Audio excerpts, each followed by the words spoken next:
Hello and welcome to Cutting to the Bull in the Post-Truth Apocalypse Christmas Special, and we're going to talk about Jimmy Saville. Jimmy Saville Christmas. Here at Cutting to the Bull, Yeah. we like to, instead of doing a festive, happy episode, we like to Be a bit different. Be a bit different. Alternative Christmas.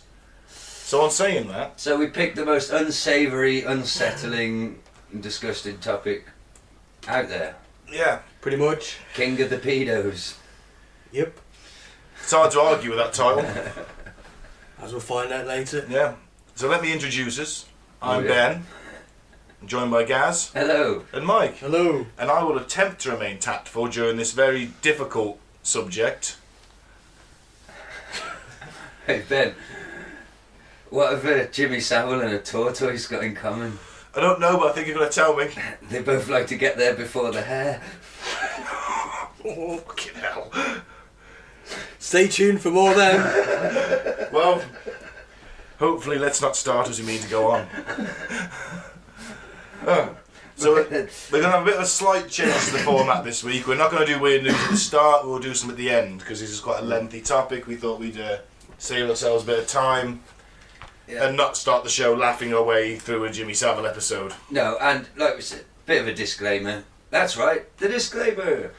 We are going to take the piss out of Jimmy, because he is like a bit of a cartoon monster in a way, but he's also obviously not a cartoon. He's a very real monster. We're going to take the piss out of him and the system that protected him and all that. We are not, absolutely not, going to be taking the piss out of the victims In any way, in shape, any or form. direct way. If we apologise in advance for anything offensive that may or may not be said, but this is supposed to be a comedy show, so Occasionally, We'll try to strike the right balance. we'll see how that works. This is the Christmas party, technically. and for the listener, we're all sat here, the three of us in our Christmas jumpers.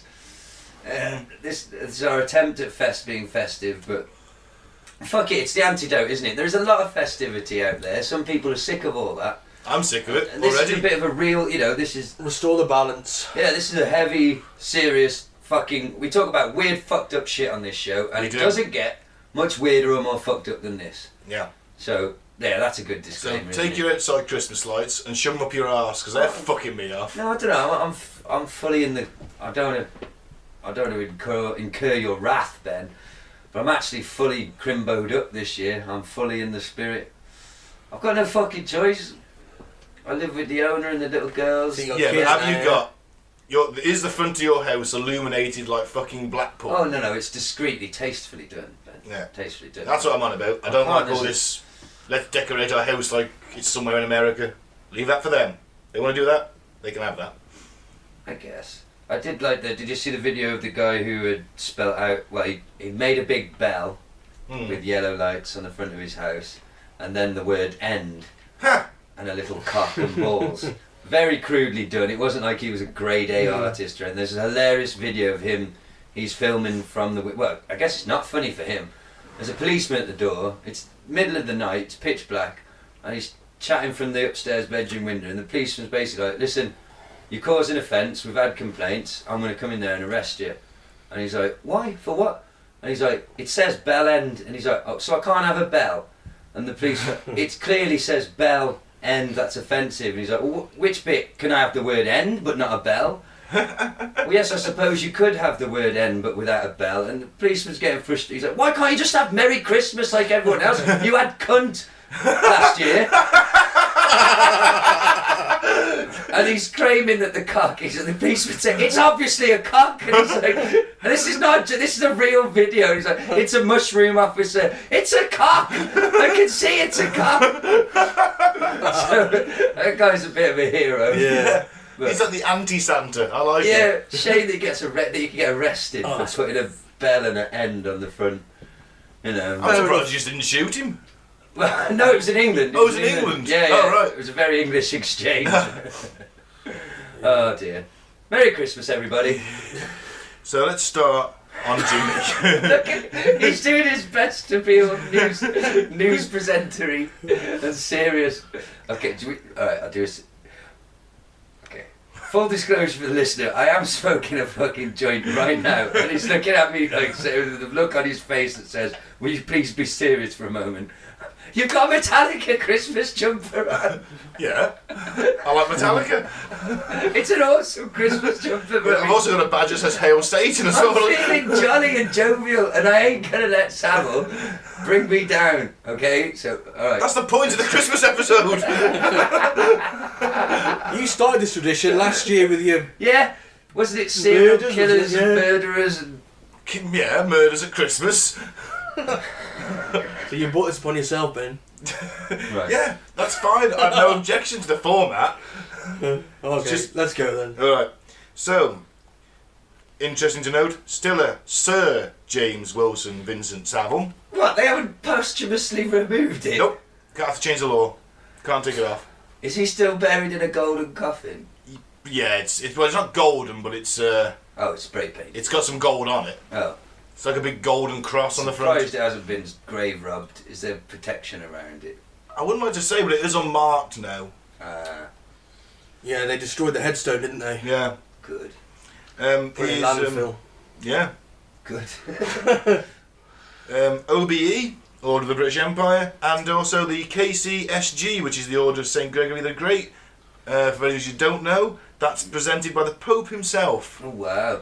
Currently subject to request for annulment from the Archbishop of Westminster, though. So he's still got that as well. Isn't it interesting how we got that from the Pope? Catholic Church, one of the biggest paedophile organisations in the world. Well, look at it from the Pope's view, he basically met the Michael Jordan of nonsense. I mean, like, he looked up to him. Yeah. Born on Halloween, October 1926, Oh died dear, that explains a lot. died on the 29th of October 2011. He always did look like a ghoul. He always looked like the crypt keeper. He did Remember that? It's a fucking miracle that this man got famous. Yeah. In all fairness, yeah. Do you know what I mean? He had no actual skills to speak of either. He is credited with one thing from his early days, actually, that... Oh, the clink cluck. No, Click, whatever being it's the first DJ, or one of the, certainly the one who perfected it, of having two turntables at once, because remember back in the day, you know, everything was on vinyl. He was the first one to have two, so the music was constant. So you could change over, play one, change the record. So nobody could hear the screams of the children in the basement of the club. Who would like to say? I'll need continual music. So Jimmy Saville was an English DJ, television and radio personality who hosted such BBC shows as Top of the Pops and Jim Will Fix It. Can I just say that he didn't start off as a DJ, did he? He was down the coal mine. He was down the coal mine, I was going to say that in a minute. Do you know Okay, something sorry. else that he did that brings shame for me to say? He did a bit of professional wrestling. He did. He Know did. that? He did. And just to show that the tendrils of Saville enter everything and ruin everything, I actually won something in a fucking competition, one of the first times ever. It was a DVD from the Daily Star, a best of ITV wrestling, Right. which my mother used to fucking love, which is why Oh, my I'm... nan used to love that shit. This Yeah. is why I'm such a wrestling fan. She was fucking obsessed with it from when I was crawling round. So you had to write in and say why you deserve the DVD, and I just wrote in a memory of watching it with me mum. I won. They sent me a DVD. Well, not long ago, because I've moved house and lots of my stuff's at my mum's and that, and I was looking at DVDs. Which DVDs do I actually need to keep, and which are, you know, because DVDs are pretty obsolete. Find this ITV DVD and I'm like, oh yeah, I might watch this. I love this. I turn it over. Who's there on the back? Who's there? Is it Jimmy? It's Jimmy. So that had to fucking go. There was Didn't it? nothing to him though. How the fuck did he wrestle? Oh, it was a sort of comedy spot. You know, he got thrown around a bit by somebody bigger. That's interesting. Yeah. It's Fair, he spinal wasn't- injuries and working down pit. Yeah. I say he went down the pit, didn't he? So he was quite bulky, wasn't he? Even if you... He might have been in his little younger He days. was a Though. little Yeah. wiry, wasn't he? I Yeah. think, skinny and wiry. But anyway, yeah, fuck him. He even sullied wrestling. Yeah, well, he sullied a lot of things to be fair. He raised an estimated £40 million for charity, and at the time of his death was widely praised for his personal qualities and his fundraising. BBC did a big old special on him, didn't they? I always remember a friend of mine on Facebook on the day of Saville's death praising the hell out of him, saying what a wonderful person he was, or them marathons he was running into his 70s, and you know, raising that money. And at the time, hey, we all got caught by that sucker punch, didn't we? Of course. He was a fucking cover, living wasn't it? saint Perfect cover. to the public. Yeah. Even, I was watching... Weird, but a living saint. I put funny songs into YouTube. Funny songs, right? Not adult sort of you, like kids, like funny... Show me the way to Amarillo. Yeah. That came up because the video is funny, isn't it? He's walking along and lots of different Oh, on the celebrities. treadmills. Who fucking appears next to him? Jimmy. Little fucking Jimmy. I was like, fucking hell. He's everywhere. He was. Well, he was having children in need. He wasn't on that. I'll get to that. Oh, right. Oh. Was somebody in the know? Well, yeah. After his death in 2011, hundreds of allegations of sexual abuse were made against him, and this led the police to believe that Saville had been a predatory sex offender and possibly one of Britain's most prolific. There had always been allegations during his lifetime, but these were dismissed and the accusers ignored. Saville even took legal action against some, including the Sun newspaper. So, his early life he worked as a coal miner, as he said, but picked up a spinal injury. For some reason did a bit of wrestling. And then he began a career playing records in and managing dance halls. His media career started as a DJ at Radio Luxembourg. Do you know what that is? It was wasn't it the preliminary? It was before Radio 1, wasn't it? Yeah, basically back in the day all radio was a man with a received pronunciation accent talking at you like, this is the BBC World Service. And it was people like Radio Caroline and Radio Luxembourg, with pirate radio stations. Yeah, they popped. No, Radio Luxembourg was actually in Luxembourg. Oh, really? Yeah. Oh, was it? They used to they could only transmit between certain times of the night because of the ionosphere picking up, bouncing the signal over to Britain and Europe. Oh, awesome. So they could only transmit between a couple of hours a night. But they played pop music, and that's Awesome. obviously we're talking 1958. Hey, So- pop fans. And remember, most DJs who were also charged with sex offences later on started off at either Caroline or Luxembourg. Basically, it was all one big sort of club. I've seen the movie Rock the Boat. Yeah, the boat sank though, didn't it? So they couldn't have Radio Caroline anymore. Is that true? Yeah, it was basically just fucking rusting hulk, effectively. Just out Yeah. of British international waters where they could broadcast. Yeah, it got sank in a storm. It did turn into BBC Radio 1. Yeah, didn't it? effectively, yeah. Which is shit. We're too old to listen to that now. I used to listen to it. Did you? Yeah. Can you believe it? I used to like Chris Moyles in the morning. Yeah, so did I. I prefer his afternoon show. I used to catch him while I was on 210 at the time. Yeah, it was, back in the day. I'm just- of a world service man. Mike sits there listening to the shipping forecast. I'm up at 3:45 every morning to listen to that. Even though I live about 50 miles from the sea. It's like poetry. 50 more than that. So it's interesting to know that Jimmy did develop a reputation for eccentricity and flamboyance, and you can tell that by his dress sense. Yeah. The gold, the cigar, the glasses, the haircut in particular is just fucking strange. The little shorts I always found. Little shorts are a bit unsettling. disturbing. Yeah. Yeah. He looked like a creep, didn't he? On the Must last be like a fucking Uber creep. on the sorry, on the last Theroux episode, the interview with him, he's in Louis Theroux's house, and they seem quite pally, and Saville's wearing these little gold shorts and a fucking fishnet top, and you're like, whoa, I wouldn't like to be there at that sleepover. And the mad, weird scientist hair. Yeah. It's not even weird scientist or hair. It's paleo like, hair. yeah, it is. That's what it is. Well, we know that now. We didn't. Well, he was There's always always something a bit thing is, weird about He was it, always wasn't it? weird. I mean, I used to watch Jim or Fix It, not prolifically, I but don't now and remember it, to again. be fair. And mainly now and again, because my parents didn't like him very much. They thought he was creepy. So it was like one of them sort of, if no one really minded, it'd be on. But it was like a prime time TV show, 5 o'clock It was Saturday massive, afternoon. wasn't it? It was huge. And don't forget, never mind Jim will Fix It, Top of the Pops. Exactly. That was one of the biggest shows on TV. Yeah. Again, wasn't I it, didn't at the like time? pop music, so I didn't watch that either. But that was he did the first edition of that in 1964. I'm untouchable, me. I'm a fucking DJ. In the 70s. That's more powerful than a fucking Power Ranger. Well, in 1970s Britain, there was fuck all else going on. I mean, let's face it. That's what I mean. They were pretty powerful. It must have been. I don't know. Why did they fucking think? Why did they have the ego to think they could fucking do shit like that on camera and get away with it? Yeah. Maybe they never thought like. Maybe they thought, oh, this isn't kept.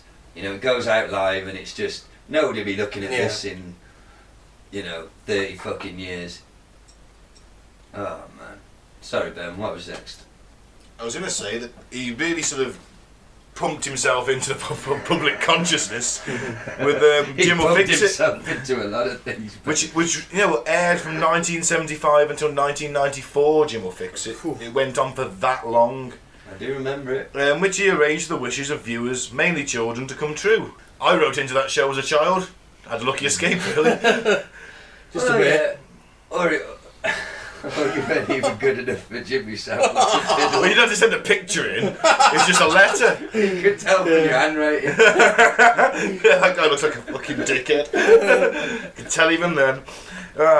He was noted for his fundraising and supporting charities and hospitals, including Stoke Mandeville Hospital, Leeds General Infirmary, and Broadmoor Hospital. He basically built fucking hospitals, didn't he? Yeah, it's not an exaggeration. He built wings. He fucking donated money.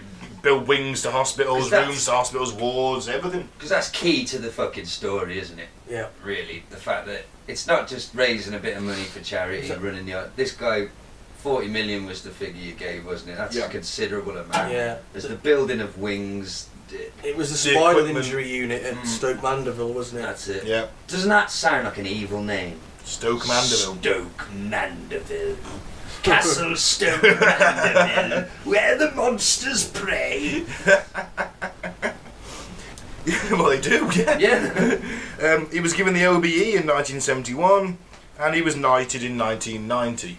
We got a video from This Is Your Life now, where he talks about why he's still a confirmed bachelor, even though his years are progressing. Because this was a thing with him. He's like, why is this guy still single? I mean, he's a TV presenter. Well, a bit like a priest. Well, a bit Never like married. A bit like Cliff as well, isn't it? Hey, there's nothing been fucking proven about Cliff. Yeah, he's dodgy. Christmas Allegedly time, dodgy. Mistletoe and wine. If I had a gun, I'd shoot you now. Touching my throbbing vine. So Sorry. that's what Cliff Richard sings. apparently so. So Allegedly. let's see what he has to say. This is from a show that called him? Yeah, This Is Your Life. There was used to be a show where they get celebrities on and they basically tell them what they've done over the years. Yeah, this is actually Is This Your Life? Oh, there's a different show? Yeah, different show. Oh, right, sorry. Basically, it's just interviewing him about why he was a bachelor and all that sort of thing. Okay. Okay. At an early age, you began spinning discs. Being a DJ, of course, didn't just bring you fame, it brought you girls. Lots of girls. Did it? Well, I think it did. Well, Goodbye. You said Nice it to see did. you. We spoke Goodbye. to a long-time friend of yours. Did you? Who knows about these things. Oh. Bonnie Lewis. Oh, Here yes. he is. Yes. There was a funny little hotel tucked away up, not that far from Tottenham Court Road, where Jim used to go. Whereas other disc jockeys, which he was at the time, used to go to quite smart hostelries around the town, Jim would go to this very small one where he'd have his bicycle tethered at the back. Whether that was for a quick getaway or not, I'm not sure. And we'd sometimes have a bit of fun around there if we'd been involved in a program together or something like that. And we had a few friends there because a lot of other artists are there. And one in particular, Jim might remember, called Norma. I don't know whether you'd like to ask him about her. Well, Sir Jim, I think I would like to ask you about Norma. Tell us. I don't mind getting Bunny off the hook because he's married. Now then, his girlfriend was called Norma, and he has now fixed it for me to get him off the hook with his missus. So me, being single and few bob in the building society, yes, Norma, a lovely girl.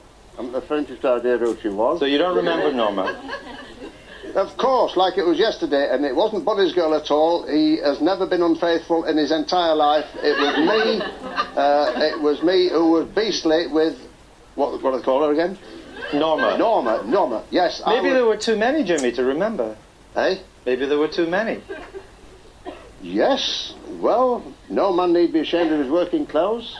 And You kept your clothes on. Well, I've gone through life being a sex symbol, and... She's laughing. We also spoke to Charles Halligan. Oh, did Your you? close friend Oh. and colleague from He Leeds just paused General on there, a second, Infirmary. an observation He to told us make. this. Yeah. There was he hid it well, but when that guy come on and said, "Oh, we used to have this little backstreet hotel," and there was almost a look of panic on his face, as if to say, "You better not fucking drop me in this here." And then when he said, "Oh, I used to go as well," he visibly relaxed. Then you could see him sort of slump back a little bit. The signs are there, aren't they? I mean, you pick it, but knowing what we know now, you can pick that out. In hindsight, Did anyone else pick that up, or was it just me watching him and thinking? The whole "Oh, thing sounded dodgy, and how creepy is his fucking mate? Just, you know, so they've got some fucking little knocking shop they go to, some little fucking, and he said most people go to nice hotels. This was a shithole. And he's got his bike parked out Yeah. permanently outside the back. Quick getaway. quick What escape." a horrible seedy little story on this. Is you're like, oh yeah, me and my mate Jim, we used to go to a shitty little bedsit, little flea-ridden fucking hotel. I used to take low rent fucking rent boys, rent girls, whoever the fuck they were. Whatever. Oh, And God. be beastly to them. He said, yeah, that was his Yeah. fucking language. Who was I beastly with? Beastly. Do you want to hear a bit more? What a fucking turn of Yeah, phrase. yeah. Oh, Lord. He's always had an eye for the ladies. Young ones as well. When I say young, I mean, you know, the proper age. 16 upwards.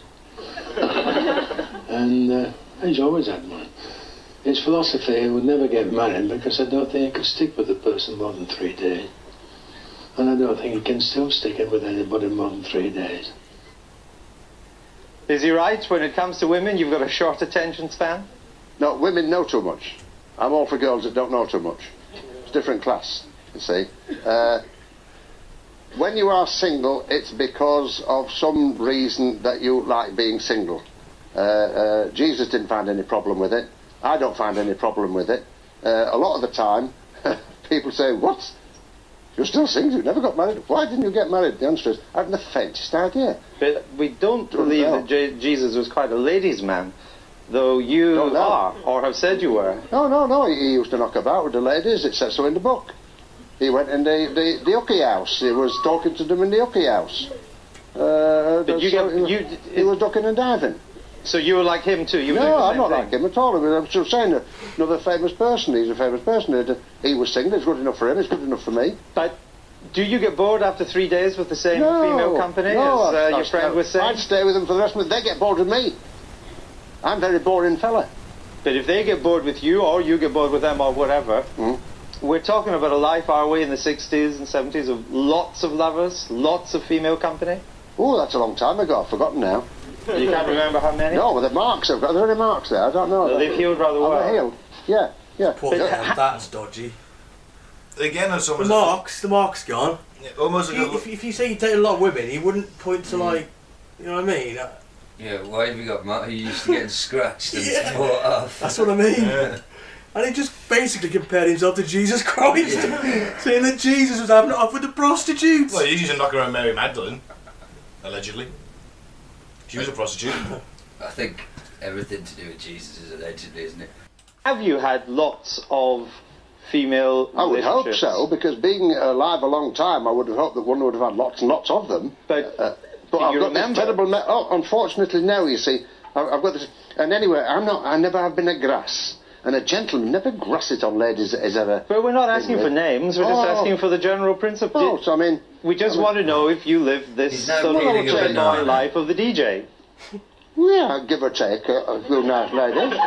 But I mean, you know, a gentleman doesn't ever speak of ladies. I don't know where you come from. I mean, I don't know what your circles are, but my circles, ladies are very... You don't grass on them. No. All my mother ever taught me was not to eat while I was talking, but that was another issue. Bananas weren't around in those days. Why have you shied away from close relationships with women? I'm quite happy to have a few close relationships tonight, if anybody's not spoken for. But why in the past... What are you doing after the Joe ladies? A few close relationships. I'm all for it. I'm sure the offer will be taken up, but why in the past... Good. Why in the past have you I've been in trouble again. Why in the past have you avoided close relationships? Because I've never been in the same town more than about 48 hours at any one time. It's just a lifestyle I've got. It's not my fault. But if you met somebody that you felt that you wanted to be close to, that I fall in love every day of my life. Oh, every day of my life I fall in love. 2, 3, 4 times a day. I could get married immediately. Except the lights change and you have to drive off because they're going the other way, or the train pulls out the station and you're going, I want to marry you. But on the platform.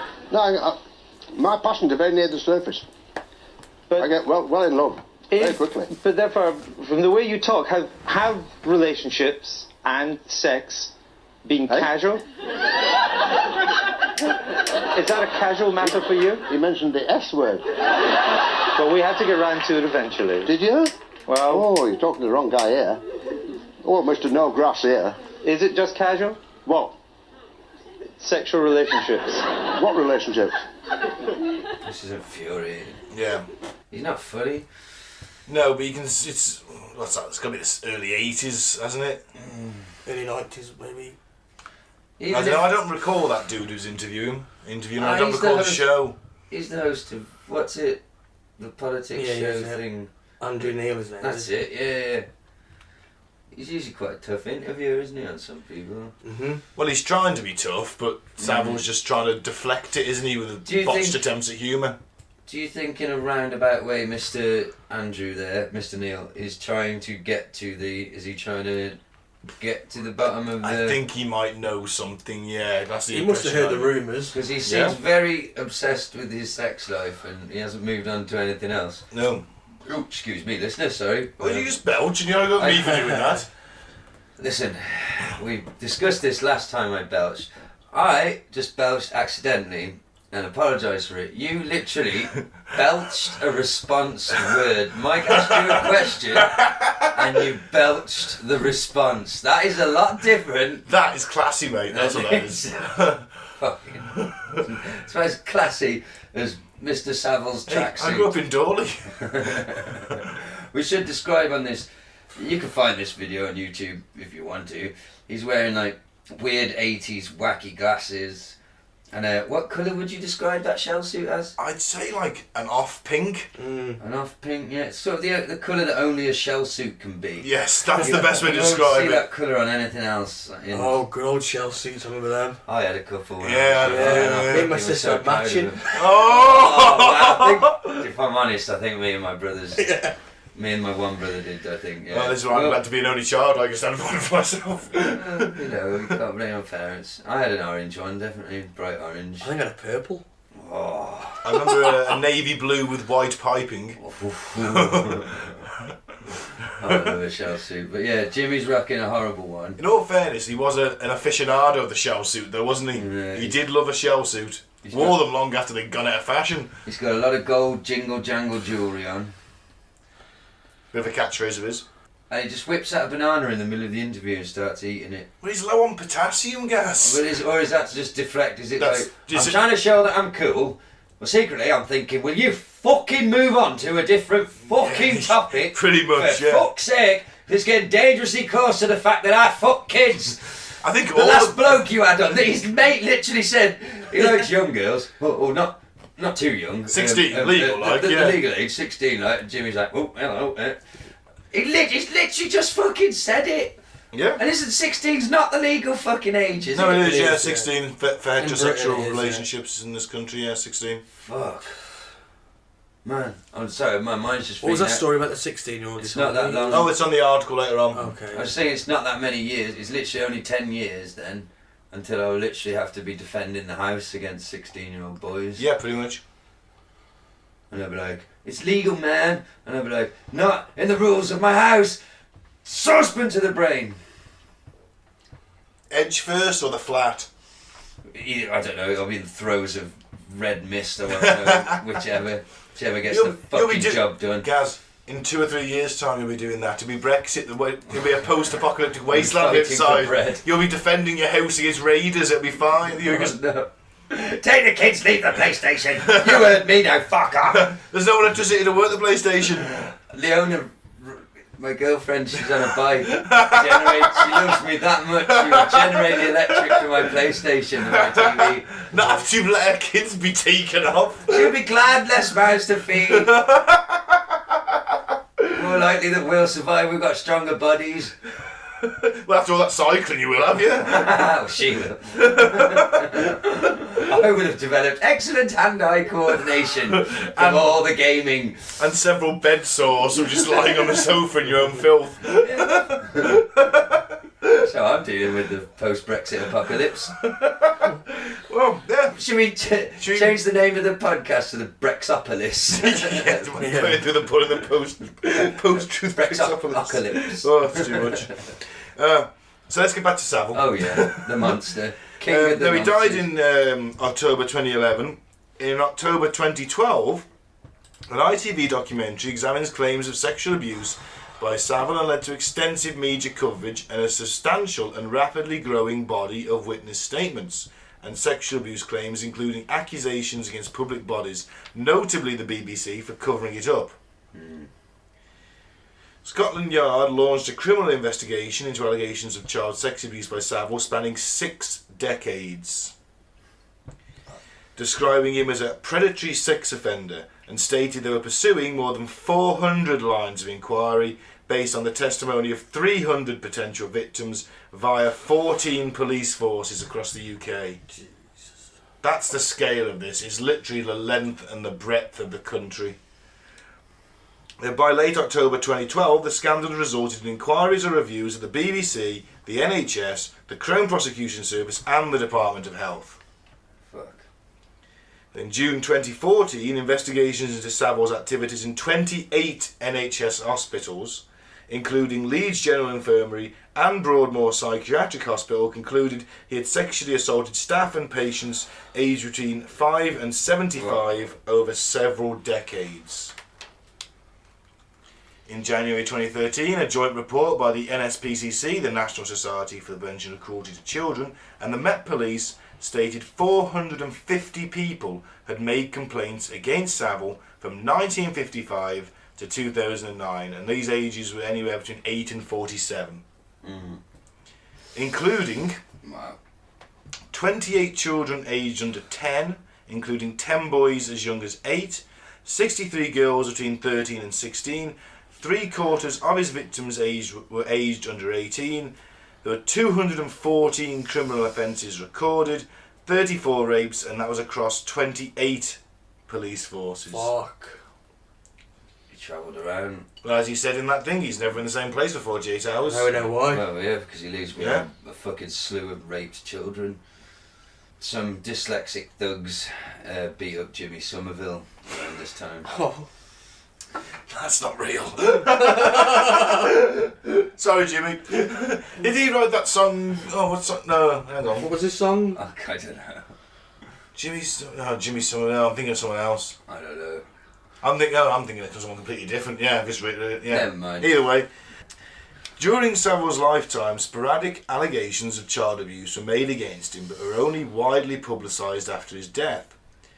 Now, he claimed the key to his success on Jim Will Fix It and shows like what was the other one, like Click Clunk Click. That was a public service. He did a show as well called it. Oh, did he? Yeah.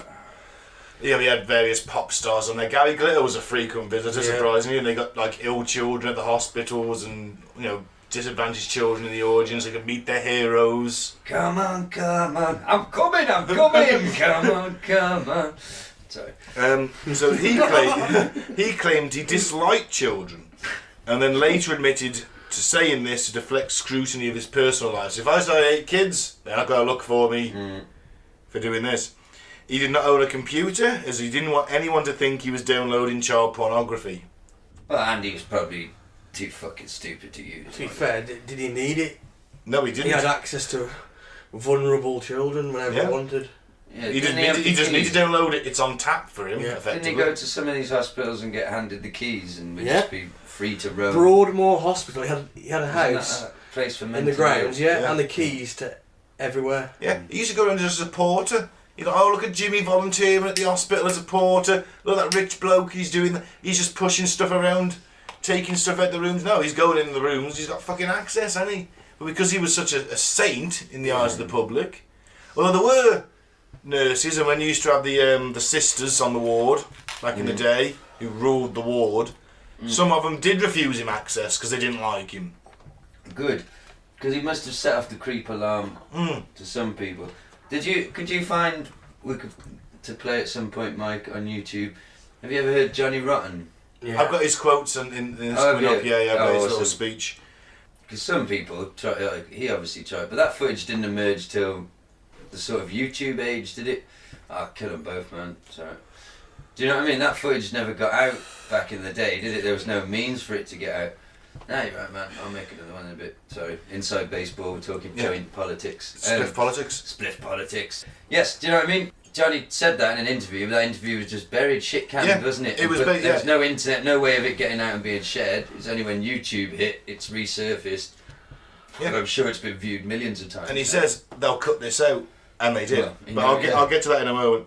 His autobiography, As It Happens, which was written in 1974, contains admissions of improper sexual conduct. Oh, really? Which appeared to pass unnoticed during his lifetime.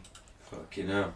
Former Sex Pistols vocalist John, how is it pronounced? As Lydon or Lydon, alluded to sordid conduct by Saville, as well as suppression of widely held knowledge about such activity. In an October 1978 interview for BBC Radio 1, Lydon stated, and I quote, "I'd like to kill Jimmy Saville. I think he's a hypocrite. I bet he's into all kinds of seediness that we all know about, but are not allowed to talk about. I know some rumours." He added, "I bet none of this will be allowed out." End of quote. As predicted, that segment was cut. Well, good old Johnny. See, To an extent, he didn't do much, did he? No, see, I don't like him very much. Not what he said there. I can, but as a person, what was it? Sex Pistols singer, speaks anarchy in the UK, all anti-establishment, marries a daughter of a lord. Go fuck yourself, Johnny. Well, that's love. Yep. Straddles the class boundaries, isn't it, Gaz? Yeah, I don't think Johnny's particularly got any influence. No, he's strutting around in tweed pretending to be some fucking country gentleman when he was the fucking allegedly one of the founders of punk in the UK. Well, the Sex Pistols were manufactured, weren't they? They were effectively the Spice Girls of their day. There we go. You see, it's kind of a misnomer because yes, they were put together.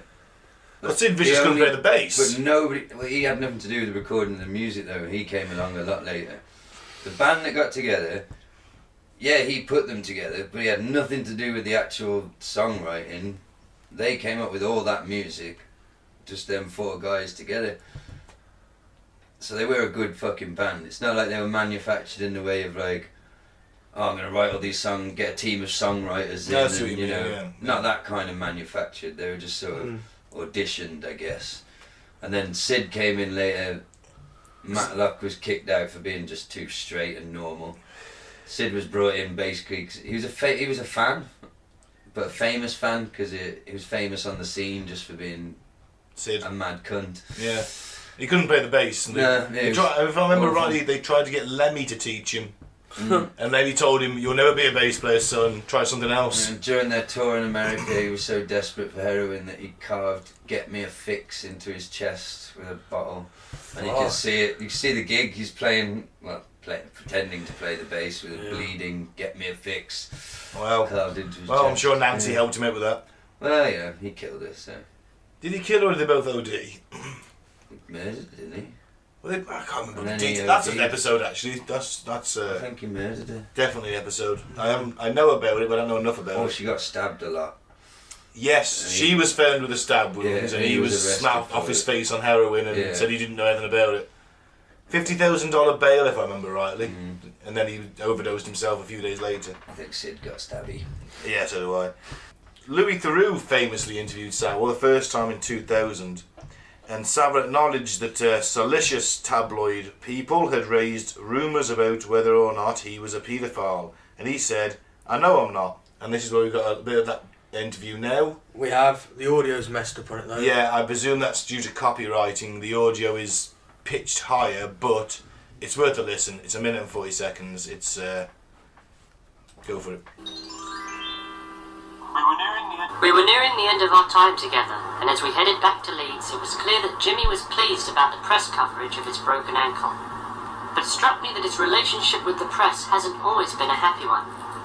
So why do you say in interviews that you hate children when I've seen you with kids and you clearly enjoy their company and you have a good rapport with them? Right. Obviously I don't hate them. So why would you say that then? Because we live in a very funny world.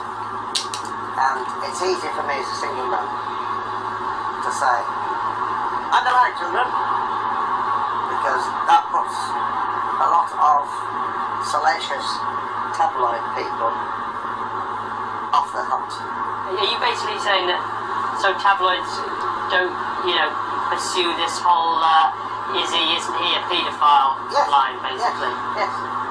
All right. How do they know whether I am or not? How does everybody know whether I am? Nobody knows whether I am or not. I know I'm not. So I can tell you from experience that the easy way of doing it, when they say, oh yeah, all them children, Jim will fix it. So yeah, hate them.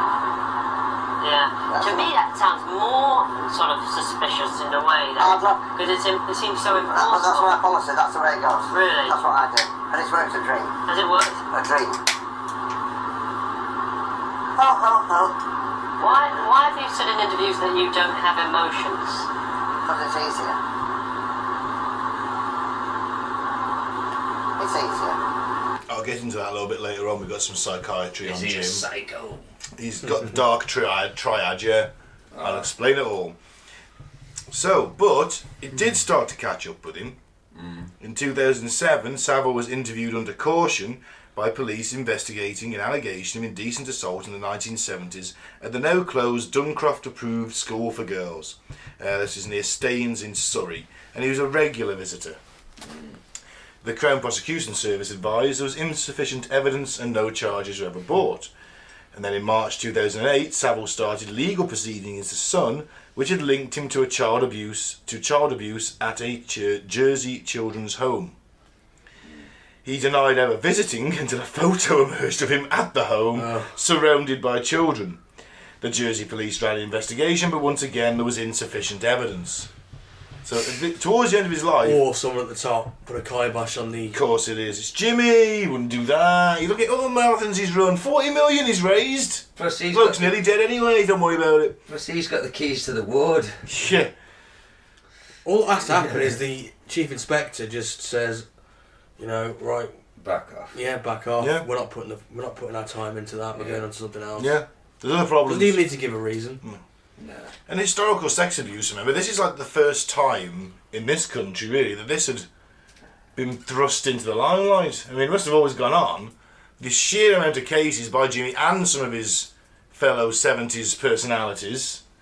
Oh, he wasn't the only one, was he? He was not the only one. There was quite a few under investigation and arrested for it. Rolf Harris being the most famous one. Can you tell what it is yet? Oh, I don't know. Jonathan King. Yeah? The music mogul. We've been robbed of so many fucking catchphrases. You know what I mean? That we used to be able to just say. You want to bring back Jingle Jangle, do you? Well, I don't say I want to bring it back. I didn't say I want to bring it back. I just say I'm lamenting the fact that they're gone. Yeah. Can you tell what it is yet? You can't use that one Can anymore. you guess what it is yet? Fucking Mr. Kool-Aid, fucking... Flavour Aid.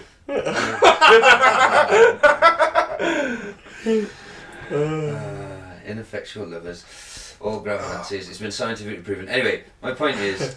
no, it hasn't. All the catchphrases are gone because they were all fucking touching what they shouldn't have been. Well, that's it. I mean, they even took Rolf Harris's portrait of the Queen down from whatever palace it was being hung I in. still like Rolf. Yeah, we used to watch him on telly. Although I'm more of an heart attack guy, Neil Buchanan. I think I've told this story on the pod before, but it's worth telling again because it's got a surreal edge to it now. It was funny at first, but at Glastonbury, we used to do market stalls at festivals. So we had a market stall quite near to the pyramid stage, which is the main arena of Glastonbury. And the first person to perform on the main stage of the whole weekend was Rolf Harris. I didn't think you have told this story. Yeah, it was a bit of a tradition. A bit of a Glastonbury tradition. But I had the surreal thing of... Because we were on the way to the main arena, one of the many ways into the arena. So thousands of people came past our store for the opening act. And there were like thousands of Rolf Harris masks and his face on sticks and stuff like that. And yeah, it was rammed. Yeah. He was a bit of a cult icon, wasn't he? For Rolf. Yeah. Was that every year he opened that, or was it just that one I think year? he had a run of doing it for quite a few. It had turned into a kind of tradition. Yeah. For me, it was Animal Hospital. I used to love that. Yeah, that's what I mean. I used to love watching that. So he'd be there crying over a fucking kitten's broken leg, literally crying on camera, but then he's trying to touch the little kid. diddling kids. You got it all backwards, bro. I would have judged you less if you diddled the kitten and fucking cried over the kid. Would you want to be diddling your kitten? No, but if he's got to diddle something, it's fucking, do you know what I mean? I'd rather he diddle the kitten. Oh yeah. Oh God, imagine showing up with the two little ones in tow and the kitten and Rolf Harris is there. Bestiality or pedos? Pedos are definitely worse than bestialists, aren't they? Yeah. Yeah, they gotta be. Yeah. They're both pretty low, aren't they? Yeah, but I mean, if you found out there was a bestiality Odo, whatever fucking a beastophile living on one side, if you had the choice, you're next to a new neighbour, could be a beastophile or a paedophile. Well, I'd take the beastophile. I'd take the beastophile, but keep me dog inside. Exactly. Horrible choice, though, isn't it? Yeah, I'm just saying. I don't know why I'm saying. Why are we talking about that? I don't know. Can we continue with the story? I'm being professional, damn it. For fuck's sake. Come on then. Sorry. So this episode He's staring daggers at me. This episode will land me my dream job on some History Channel documentary. Oh, we commend you for your sterling work on the Saville episode, Mr. Ben. You dealt with your colleagues' vulgar humour. Incredibly well, like sir. a professional. Here's a spot on ancient aliens. Oh Lord. It would be great though. I'd be so jealous. Right. In 2009, Sorry. Saville defended Gary Glitter, who was convicted in 1999 of possession of child pornography, whom he described as a celebrity being vilified for watching dodgy films. I'm going to quote Saville here. It were for his own gratification. Whether it was right or wrong is up to him as a person. They, the viewers, didn't do anything wrong, but they are then demonised. That interview was not published at the time and not released until after his death. That was by an autobiographer he was going on record with. Wow. He was this cunt, man, you know what I mean? He had the whole country in the palm of his hands. He was a nobody from Leeds. Yeah, just a DJ. Through charity. The charity thing, but he knew how to present himself on camera, didn't he? He's never still. He's always talking. He's always got some little gimmick to keep you interested. He knows a character. Yeah, exactly. That he the cigar, the jewellery, the outlandish dress, the eccentricity. He's created that character. It basically that sort of takes your perception. He couldn't be that. He couldn't do that. They were all at it, weren't they? Dave Lee Travis, wasn't it? Yeah, he was done for it as well under Yew Tree. It's also worth pointing out that in 2012, Sir Roger Jones, a former BBC governor and chairman of BBC charity Children in Need, disclosed that more than a decade before Saville's death, he had banned Saville from involvement in the charity because he felt his behaviour was strange and suspicious, that's in quotes, and had heard unsubstantiated rumours about his activities. That's iffy. Well, if you know that, you're 10 years before his death, and you're like, well, let's say he only heard that 10 years before his death. He'd only heard about those rumours. Yeah. And he went, oh, you're not coming anywhere near it, Jimmy. Right? Tell somebody, for God's sake. Or did he tell somebody who must have to shut up? You want to keep your job? Keep your mouth shut. Possibly. Yeah, maybe it's one You of can them. ban him. No one will raise any eyebrows if he doesn't appear. He's never... But, well, you know... Did you know that Jimmy Saville's last request was to have his ashes to be put in an Etch-a-Sketch so that kids could still fiddle with his knob. Oh. Oh. I didn't write that, it's from the internet. Go on, another one.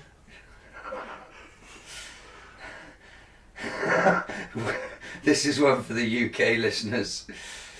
When will these Jimmy Saville allegations ever end? Police are now saying that Jeremy Beadle may have had a small hand in it.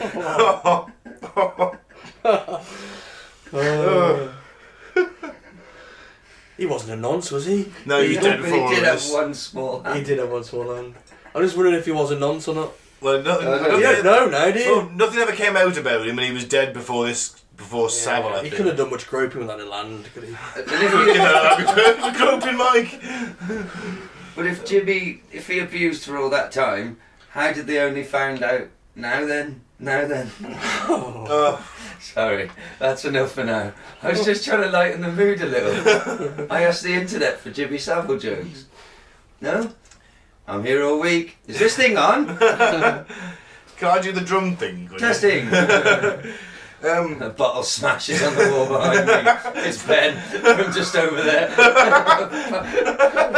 It really is serious this week. My aim's better than that. Right, come on then, Mr. You know your Stevens. precious Saint Diana? She didn't touch any fucking kids. No, she didn't.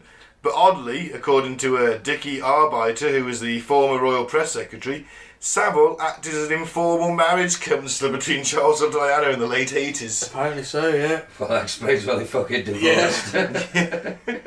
You won't believe what he told me to do, Charles. I can't see how that's going to help I anybody. hope he didn't hang around the two princes.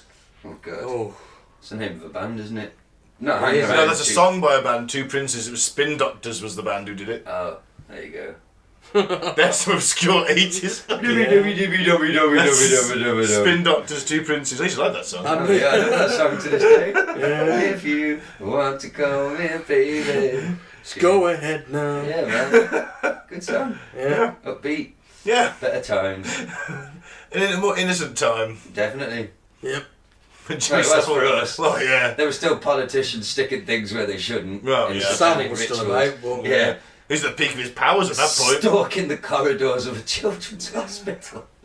Dressed as a porter. it is, isn't it? Dressed as a so porter, grim. going into rooms and doing things. At Stoke Mandeville. Oh, it just sounds rank. And he's just Everyone so... else would, you know, they've done the show, Top of the Pops, yeah. Seen some interviews and stuff, and they'd say, oh, everyone else would go out, have a drink. Jimmy wouldn't, he'd go and do night porter in the hospital, and everyone would think, Yeah. Oh, what a guy. what a guy, you know, this man, Well, fuck it. But he used to, at the end of Top of the Pops, he'd have all the young girls who wanted to meet him, he lined up against the wall to his dressing room door, and he'd be like, he'd walk down, you, rest of you come back tomorrow. And he'd take them in. No one, he locked his door, no one ever went in. You know, it's incredible, isn't it? At the BBC. Well, that's why... Oh, we've just answered your question, you see. The head of Children in Need Giant Charity says, no, Jimmy, you're banned from this event. The reason, I think maybe, that he couldn't say anything was that this was a conspiracy which eventually we did see dragged the entire BBC's name oh yeah. through the shitter. But in that case, then why keep employing him? Well, Why just quietly pay him off? I mean, he was in his... He was He's full got of powerful keep your friends, enemies, hasn't he? it's keep your enemies Yeah, close That as well. They isn't might it? have something. He might have something on the edge of the BBC. You can guarantee Well, all that he's sorts been of at going- parties. It was happening on their property. Yeah. And let's face it, you can guarantee if it's all these sex cults clubs are to be believed, he's been there with some powerful people, these politicians, The thing with head of the institutions, BBC, like Mike said. I mean, the thing with institutions is they don't want this stuff coming out because it looks bad, so they suppress it. Affects shares. The footballers, the young footballers that were raped Yeah, don't let recently, that out. all that came out, and the clubs suppressed it because it's bad publicity. yeah. Very bad. So Quite rightly, but yeah, I think the BBC is a huge, powerful organisation. Of course, it's and remember it's government funded as well, And public money funded. Motherfuckers. I hate the TV licence. I used to not mind it because I was idealistic and I believed that it was I believed in it. I really You did. believed it was impartial? I did. That was the thing. I Not thought we anymore. need this. It's worth paying for, and I did consume most of my stuff from the BBC. I listened to a lot of radio. Anyway, but now I feel like a robbery from me, because I don't. Back in the day, it was different when you had before the internet. Remember this, when you only had a choice between like 4 to 5 channels. Yeah. I remember it was 4. 4. Yeah, and like I remember there had been 3. so it actually mad. It was significantly. The 1991 Channel 4. No, it was in the 80s, Channel 4, 84 I think. I remember when Channel 5. I don't remember honestly, I don't remember the 3 and I'm a year older than you. No, I'm just getting confused then. I remember when Channel 5 started for sure. Yeah, that was Yeah, in the because mid-90s. a guy had to, Channel. if you couldn't get your channel to work, a guy had to come round your house and tune your telly, didn't he? But you know, Yeah, I think we have to have the guy Get round. the 5th channel, So our telly was really old and he wouldn't pick it up. He had to come round and put something in the back of it. and it was on the opening night, the Spice Girls, didn't they? They opened That's it. right, yeah. spice up your life. And they showed porn at 9 every Friday, softcore porn after 9. Ooh, yeah. Teenage me liked that channel. Spankety spank spank. The thing is, yeah, I used to believe in an idealistic way in the licence fee in the BBC, but now in my cynical mid-30s, I think, fuck them. I don't watch that much of it, but they still demand, the fact that I've got a TV means I have to pay them. I basically pay for Match of the Day. That's it. It's fucking ridiculous. On Peaky Blinders. And Peaky Blinders. I do watch Well, a a couple few of BBC things, yeah. shows, but That Dynasties was good. I haven't watched any of them yet. But anyway, where were we with The this? BBC's not impartial anymore. The BBC, they're interested in this, suppressing this story, because they did do a special on after he died, like a blowing and smoke up his ass kind of. Yeah. What a great man we've lost kind of programme that went out. It's worth noting that it was ITV that broke this, which is our Channel 3. I bet Terrestrial they loved Television it. 3. Newsnight was meant to break it, wasn't it? But They decided not they to pulled run the with show, it. didn't they? Yeah. September 28th, 2012, the other side of Jimmy Saville documentary. This revealed claims by up to 10 women, one aged 14 at the time, that they had been raped or molested by Saville during the 60s and 70s. There is a timeline coming down. It's all progresses very quickly. So on September the 28th, 2012, 19th of October, so by the 19th of October, this documentary's been on the air not even a month, literally 2 weeks. Police are pursuing 400 lines of inquiry from 200 witnesses. Fuck it up.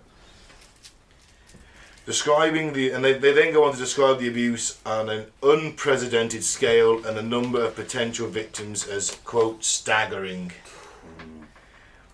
Investigation is then named Operation Yew Tree. You've probably heard of that. Yeah. I'm sure the listeners will have as well. Made, I'd imagine, worldwide news, I thought. Yeah, I've heard Joe Rogan talk about it, because he mispronounces Saville like an Americans say Saville. Jimmy Saville. But That's his nonce name. By the way, listener, after a series of nonce-related episodes, QAnon, this one, In the Gary Glitter Band. we're back with no more nonsense for 6 months. That's the rule, all right? The Gary Glitter Gang. No one wants to be in his gang. not anymore. Then we come to the 25th of October, so another week. Number of possible victims is approaching 300. 12th of November, same year, 450 victims had contacted the police in the 10 weeks since the investigation had started. 199 crimes, 17 police force areas, among them 31 allegations of rape in 7 of those force areas, 82% are female, 80% are children or young people at the time. Here it is, Merry Christmas. Everybody's having fun. Fuck me. No, not you, Jimmy. So yeah, this monster. I'm speechless. I don't know what read your notes. Right. We then get allegations from Broadmoor staff members, which is the psychiatric hospital, that claim that Saville had told them he had engaged in necrophilic acts in their mortuary in Leeds. Saville was close friends with the chief mortician who gave him near unrestricted access. Here, do you mind if I go in there? How do you ask your clothes? Do you mind if I just have the keys? What do you want to go in there? I just like being with the dead. Reminds me of my mother. I lay with her for 3 days. Yeah, it's very peaceful. Just I can only sleep next to a cold body. Why are you locking yourself in there, Jude? Fuck off, will you now? Have you all fucked? Good. Yeah, I'm trying to make it funny. It's not funny. It's as if he couldn't get any more monstrous. So he's travelling around the country, using his celebrity and his position as a man known as a charitable sort of saint, to force himself upon young people, old people, mostly young people, but all sorts of ages. And dead people. I was about to say, if that is not monster enough, and we're talking 400 odd victims that have actually come forward, if that's not enough, he's then got to start fucking around with dead people. And do you know the rumour of the fact that he stole the fucking eyeball? Yeah, put it in a ring. Stole a glass eye and made it into jewellery. I'm going to we don't normally... If this is your first episode, one of our catchphrases of the show is that you, listener, are the fact checker. We don't normally do on-air research, but I'm going to check the validity of this rumour. Keep reading. My theory is that it's escalation on his part. Yeah. Just doing the kids isn't enough for him anymore. It's that last taboo. Well, he tried old people as well. You've got to break that next taboo, otherwise you don't get that buzz. So I've tried the extremely young. He's tried the extremely old. He's groped his felt. He's got away with it on live camera. Yeah, I've done it all. You know, what's next? And you know, he's Dead looking people. for that next thing. And I think that's why it went. Who knows? It could have led to that, or maybe he'd done it. But that's my theory. It's escalation on his part, and he does have the dark triad of mental things that you need to be this kind of character. Okay, should I read you this little? Yeah. Oh God. Oh, Merry Christmas, everybody. This is from it is from the Daily Mail, but never mind. Glass eye stolen from corpse by Saville, who made it into a necklace, was sold at charity auction for £75, and he wore it on the final top of the Pops, where he also groped a child. Oof. A glass eye stolen from a corpse by Jimmy Saville, which he then made into a trophy necklace, was sold at a charity auction after his death. It is believed to have been worn by the paedophile DJ as he co-presented the final episode of Top of the Pops at BBC Television Centre in 2006, where he also groped a child. An official NHS report revealed yesterday Saville had bragged about stealing glass eyes from the sockets of the dead at Leeds General Infirmary, and he had them made into rings and medallions. Oof. There's a picture of it here. It literally is just a glass eye in the middle of a piece of gold. It's horrific.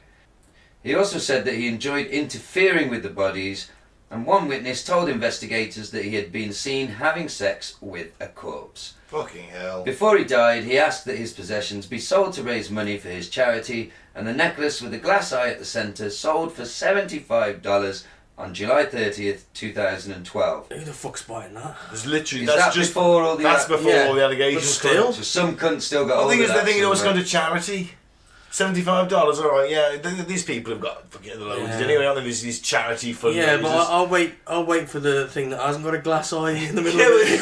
The thing is, it's a bit of memorabilia, isn't it? You've got to make a profit on that in a few years' time. It literally £75, it's quite low, isn't it? It literally does say the scale of Saville's crimes was never exposed until later that year, so dozens attended the Leeds auction, happy to buy his possessions. And they loved him. Yeah, the chilling glass eyes necklace's past only became clear yesterday when the massive NHS reports into his crimes, published yesterday, revealed how Saville boasted about having sex with corpses and had jewellery made from glass eyes he removed from their bodies. The sick paedophile also gloated to others that he had enjoyed, quote, posing with the corpses, and said that he would wheel them around at night at Leeds General Infirmary. What the fuck? How does he get the glass eyes out the skulls? Well, they just pop out, mate. Oh, he sucks them out. Possibly. Oh. Ew. And then, just how nightmarish is it? Think of him, you know what he looks like, wheeling around a dead person like some horrific version of Nightmare at Weekend at Nightmare at Bernie's, not Weekend at Bernie's. That's what we make a very different film. We make a horror film about some necrophiliac who breaks into morgues and reenacts Weekend at Bernie's. With a Jimmy Saville wig on. It's going to have the Jimmy Saville wig on, and we call it Nightmare at Bernie's. Fucking hell, I think you're right, Ho. That's going to be a blockbuster. I think it's going to be a cult following to it, definitely. I think career killer. We haven't got a career, it's okay. Killed before it's taken off. What sort of actors are desperate enough to make that fucking movie? Nicolas Cage, Jean-Claude Van Damme, Steven Seagal, boom. You're setting your sights ways. We're going to have to fucking get junkies to do it for a fucking rock. Then that's what we'll do. That's what we'll do. Do you want to be in our Jimmy Savile horror movie? No, we don't use the term Jimmy Savile at all, but it's loosely based on the tale. We don't use the name Jimmy Savile. We'll call him Bobby Saville. The movie's called Now Then. Sorry, Barry Saville. There you go. No. That's why I don't do the autistic I think stuff. we can write a better script than that if we put our heads together. One that hasn't got a necrophiliac in it. We could do a rom-com. What with a corpse? No! Stop adding corpses to everything. Just a boy and a girl It's they meet. necrophilia. Mum, he's not doing a repitch of Weekend at Bernie's. I said it doesn't have to be about necrophilia. But this is the story, It it can was. be about anything. We're basing it on this That's story. creativity. No, we're not. We're not basing it on this story. Well, alright, let's move on. It's a terrible idea. Mate, the we all lights is- touch on the making gloss. jewellery out of glass eyes. I'm sorry to interrupt, but stealing the glass eyes, turning them into jewellery, then having the balls to wear them on television. Yeah. And then does that fit into your triad of darkness? Because yes, it does. What kind of behaviour is that? Peacocking on a grand psychotic. Yep. But at that point, 2006, he's quite old. He's been getting away with it for donkeys by then. He's untouchable at this point, isn't he? That's just Jimmy, isn't it? That's just Jimmy. That's the kind of thing you wear. Wearing an eye you stole from a corpse on television. Yeah. He's a monster, isn't he? Isn't he on the level of like who's the bloke who made leather things out of people's skin? Ed Gein. Yeah, him. He's on that sort of level, isn't he? Really? Yeah. Well, yeah, definitely. So the developing scandal led to inquiries into practices at both the BBC and the NHS. It was alleged that rumours of Saville's activities had circulated the BBC in the 60s and 70s, but no action had been taken. And in March 2013, Her Majesty's Inspectorate of Constabulary, so that's the guys who investigate the police, reported that 214 of the complaints that had been made against Saville after his death would have been criminal offences if they had been reported at the time. So we've got the article headline, Mike, Her Majesty's Inspectorate of Constabulary. The memo they sent out was titled, "Mistakes were made," quote. No shit, Sherlock. Now, we're not going to... 450 odd people. Yeah, we're not going to read you that entire article because it's very, very government jargon. And 61 pages. And there's 61 pages. And I ain't got all night. So, mistakes were made. Then, interestingly, their motto is inspecting police in the public interest. Yeah, right. Or covering up Saville. So, mistakes are made, Gaz. You know what I mean? This guy for 60 years, Britain's most predatory paedophile. And necrophilia. Well, you know...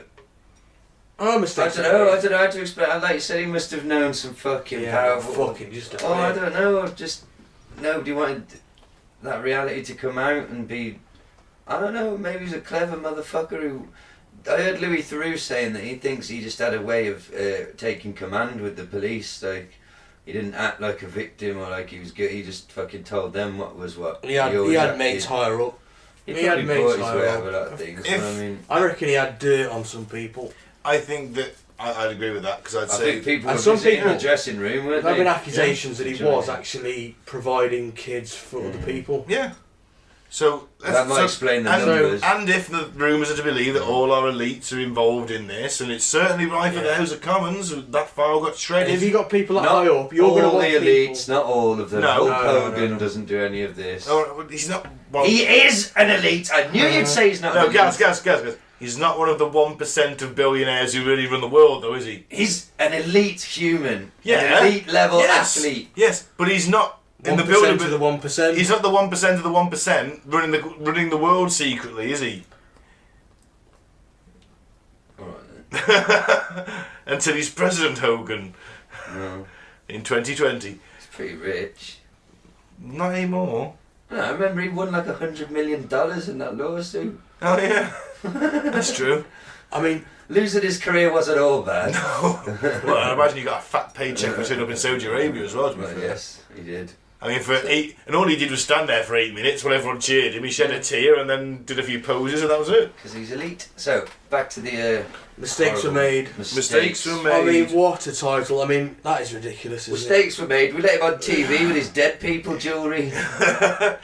It's worth pointing out that in the March of 2013, that another 16 victims reported being raped by Saville were under 16 at the time, and 4 of those are under 10. Oh dear. That's pretty.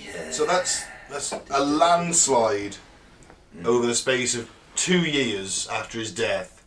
We're talking over 400 victims. I mean, it's phenomenal.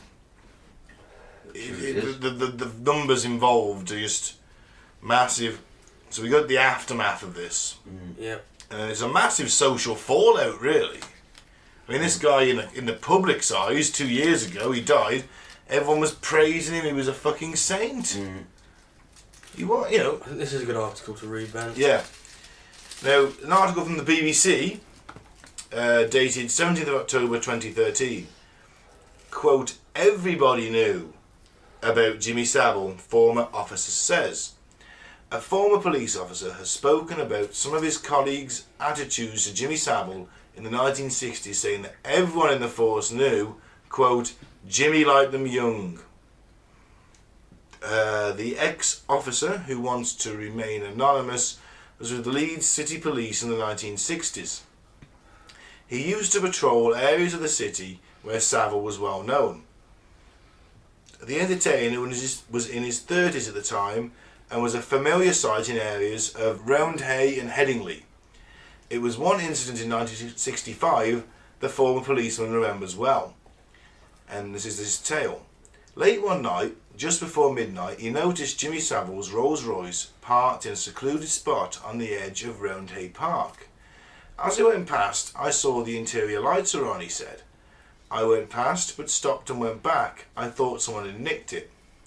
He was sat in the driver's seat and was talking to a young lady in the passenger seat. She looked like Twiggy. I couldn't tell her age, perhaps 15 or 16. I said, what's the matter, Jimmy? What are you doing up here? He said, yeah, we're fine, aren't we? And she smiled. Then he said, we're waiting for 12 o'clock, son. Why? I asked. Jimmy replies, because it's her birthday tomorrow. She's 16. And he winked at me. I asked the girl, are you okay? She smiled. There was no impression that she was being forced to be there. I think she wanted me to get lost as well. Jimmy then said, now go get back on your bike, son, before you lose your job. Threatening the police. The officer then went on his way. He said, if there was any impressions that she was 10 or 11, I wouldn't have gone anywhere. There was no doubt whatsoever that she knew what was going to happen. Saville gave me the impression he was justifying himself and knew what people suspected him of. He was waiting until it was legal. His attitude was, I'm not doing it now, but in 10 minutes there isn't a thing he can do about it. Later on in the shift, he mentioned the meeting to his sergeant, who said to him, was she upset? When he replied no, he claims the senior officer added, we know Jimmy likes him young, he's got friends in high places. Says it all, doesn't it? Yeah. I mean, the balls on the guy, It's waiting 10 minutes. Yeah, no, on you go on your bike, son. I'm not doing anything wrong, I'm just sat here. Couldn't the officer have punched in the window screen and said, fuck 10 minutes, you still just made it clear to me you've got every intention of fucking a girl who, I might add to you, for the next 10 minutes is 15, cuff him, smack him. Now, if an inner city black pimp in London was doing that... Yeah, he'd be fucking Police officers, get on your bike, got 10 minutes yet? Yeah. Can you imagine it? Can you fucking imagine? He wouldn't have stood a chance, would he? He'd have been gunned down there. He'd have been tasered to death there and then. Tasered. But it's Jimmy Saville. He's in Leeds. It's where he's from. He's the hero in Leeds, and he's up there. They lined the he's not fucking streets when he died for his funeral. Yeah, he's like a son. Such a great it shouldn't guy. matter, should it? And the police. This is the police. Yeah. If everybody knew, then why wasn't there an investigation? If everybody knew there was a pimp on the streets pimping girls out, and Mr. Nobody, they'd be straight on him, wouldn't they? They'd be straight fucking round his house. He's a celebrity. Yeah. I know. Well, it's not just a celebrity. It's the culture and the society that we live in. Proper sick fucks. It's very true, but there's got to be more to it than it's not just that he was a celebrity, because big celebrities get brought down all the time, publicly humiliated. Yeah, he had sway. He did. He had some That's sort a scary of thing, isn't it? sway over, and I think it's through providing. I might be going a bit Alex Jones here, but I think it's through the network of pedos, obviously stick together, giving them access through his fucking connections.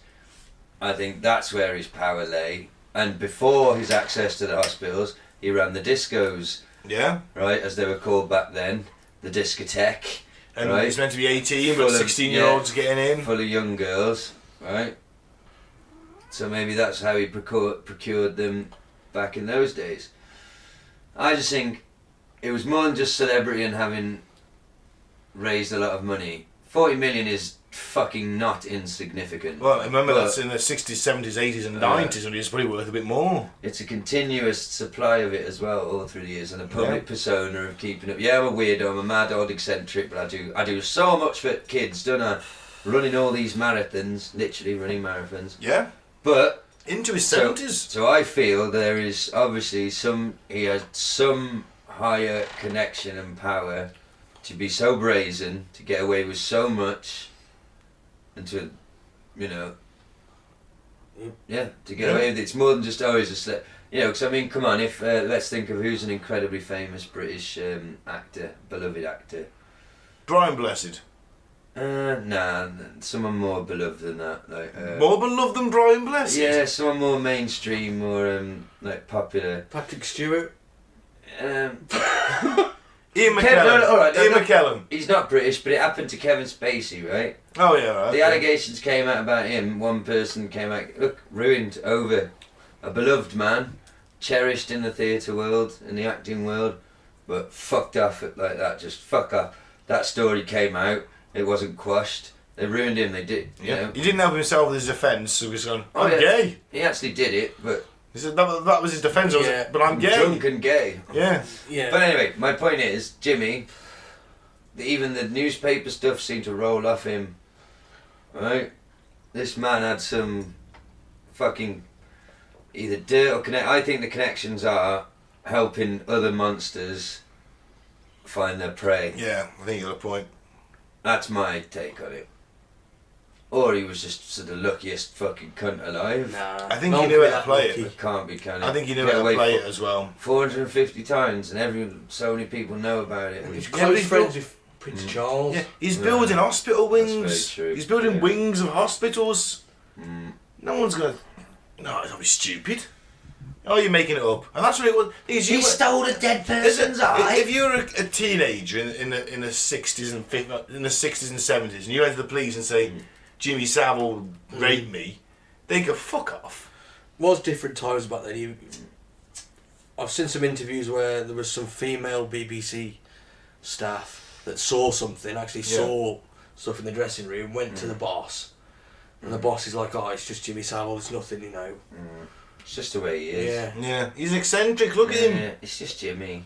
and that was it. And she didn't feel like, being a woman especially, and a low member of staff, that she could do anything about it. Yeah. Her boss has told her just to shake it off and forget about it. It's alright, don't worry about it. But by the way, if he wants to do it to you, let him. Otherwise you'll be sacked. You'll get you sacked. Well, no, she was about 20 or 30 at the time. He's still, so. it was a wide range of... It wasn't just children, it was... Eddie, he was an opportunist. Yeah. And I bet you they got told as well, if he did do it, to let him do it, otherwise they'd be out of a job. Yeah. So that goes back to, he's got the stuff on the Director General, hasn't he? He knew the person in Broadmoor, didn't he, as well? Yeah, the chief medical examiner at Leeds, where the Broadmoor morgue was. Just because that guy works in the hospital doesn't mean he's not a nonce too. Maybe they were in, hadn't he? Yeah. Covering each other's backs. Yeah. Something was going on, man. So the aftermath of this is like a complete disowning of everything Saville related in a massive hurry. With a month of the scandal emerging, many places and organisations named or connected to Saville were renamed or had his name removed. A memorial plaque at his former home in Scarborough was removed in October 2012 after it was defaced with graffiti. A wooden statue of Saville at Scotstoun Leisure Centre in Glasgow was also taken down. Saville Hall, the conference centre in the Royal Armouries Museum in Leeds, was renamed rather swiftly. Good. 2 registered charities founded in his name announced they were too closely tied to his name to be sustainable and would close and distribute their funds to other charities. Fair enough. By the 28th of October, Saville's cottage in Glencoe was vandalised. It was then sold in 2013. 9th of October 2012, Saville's family have his headstone removed and destroyed. His body is still interred in the Scarborough Cemetery, but is in an unmarked grave now. We'll get into a bit of his grave later on. I've got an article about some full Alex kind of article from the Daily Star. Well, I'm sure if someone really wanted to do their homework and get all researchy, they could work out where it was. Oh yeah. Through photos and things, and go and dig him up and fucking... Put him on the bus. Here we go then. Yeah, put him in a wheelchair and run him round. So here we go, here's a story for you then. Put him in a children's home. You wanted to write a necrophilia story. How's this Nightmare at Bernie's. For revenge, Nightmare at Bernie's, right. We break out a necrophiliac from prison, but we keep him in like a straitjacket and on a chain. We then travel cross country to Jimmy Saville's grave. Right. We dig up his body. Yeah. And we let the necrophiliac fuck the shit out of dead Jimmy Saville. Right. Sort of revenge for all the victims. Yeah. And then we kill the necrophiliac. What the flaw with your plan is... It's a movie. Oh, it's a movie? Oh, thank God, because we're not going to break anyone out of I prison. thought you meant it's a documentary. Well, we eat I'm going to Blair Witch it. We could, it's a movie, isn't it? No? You don't think we could sell that? Well, it's no worse than Weekend Nightmare at Bernie's.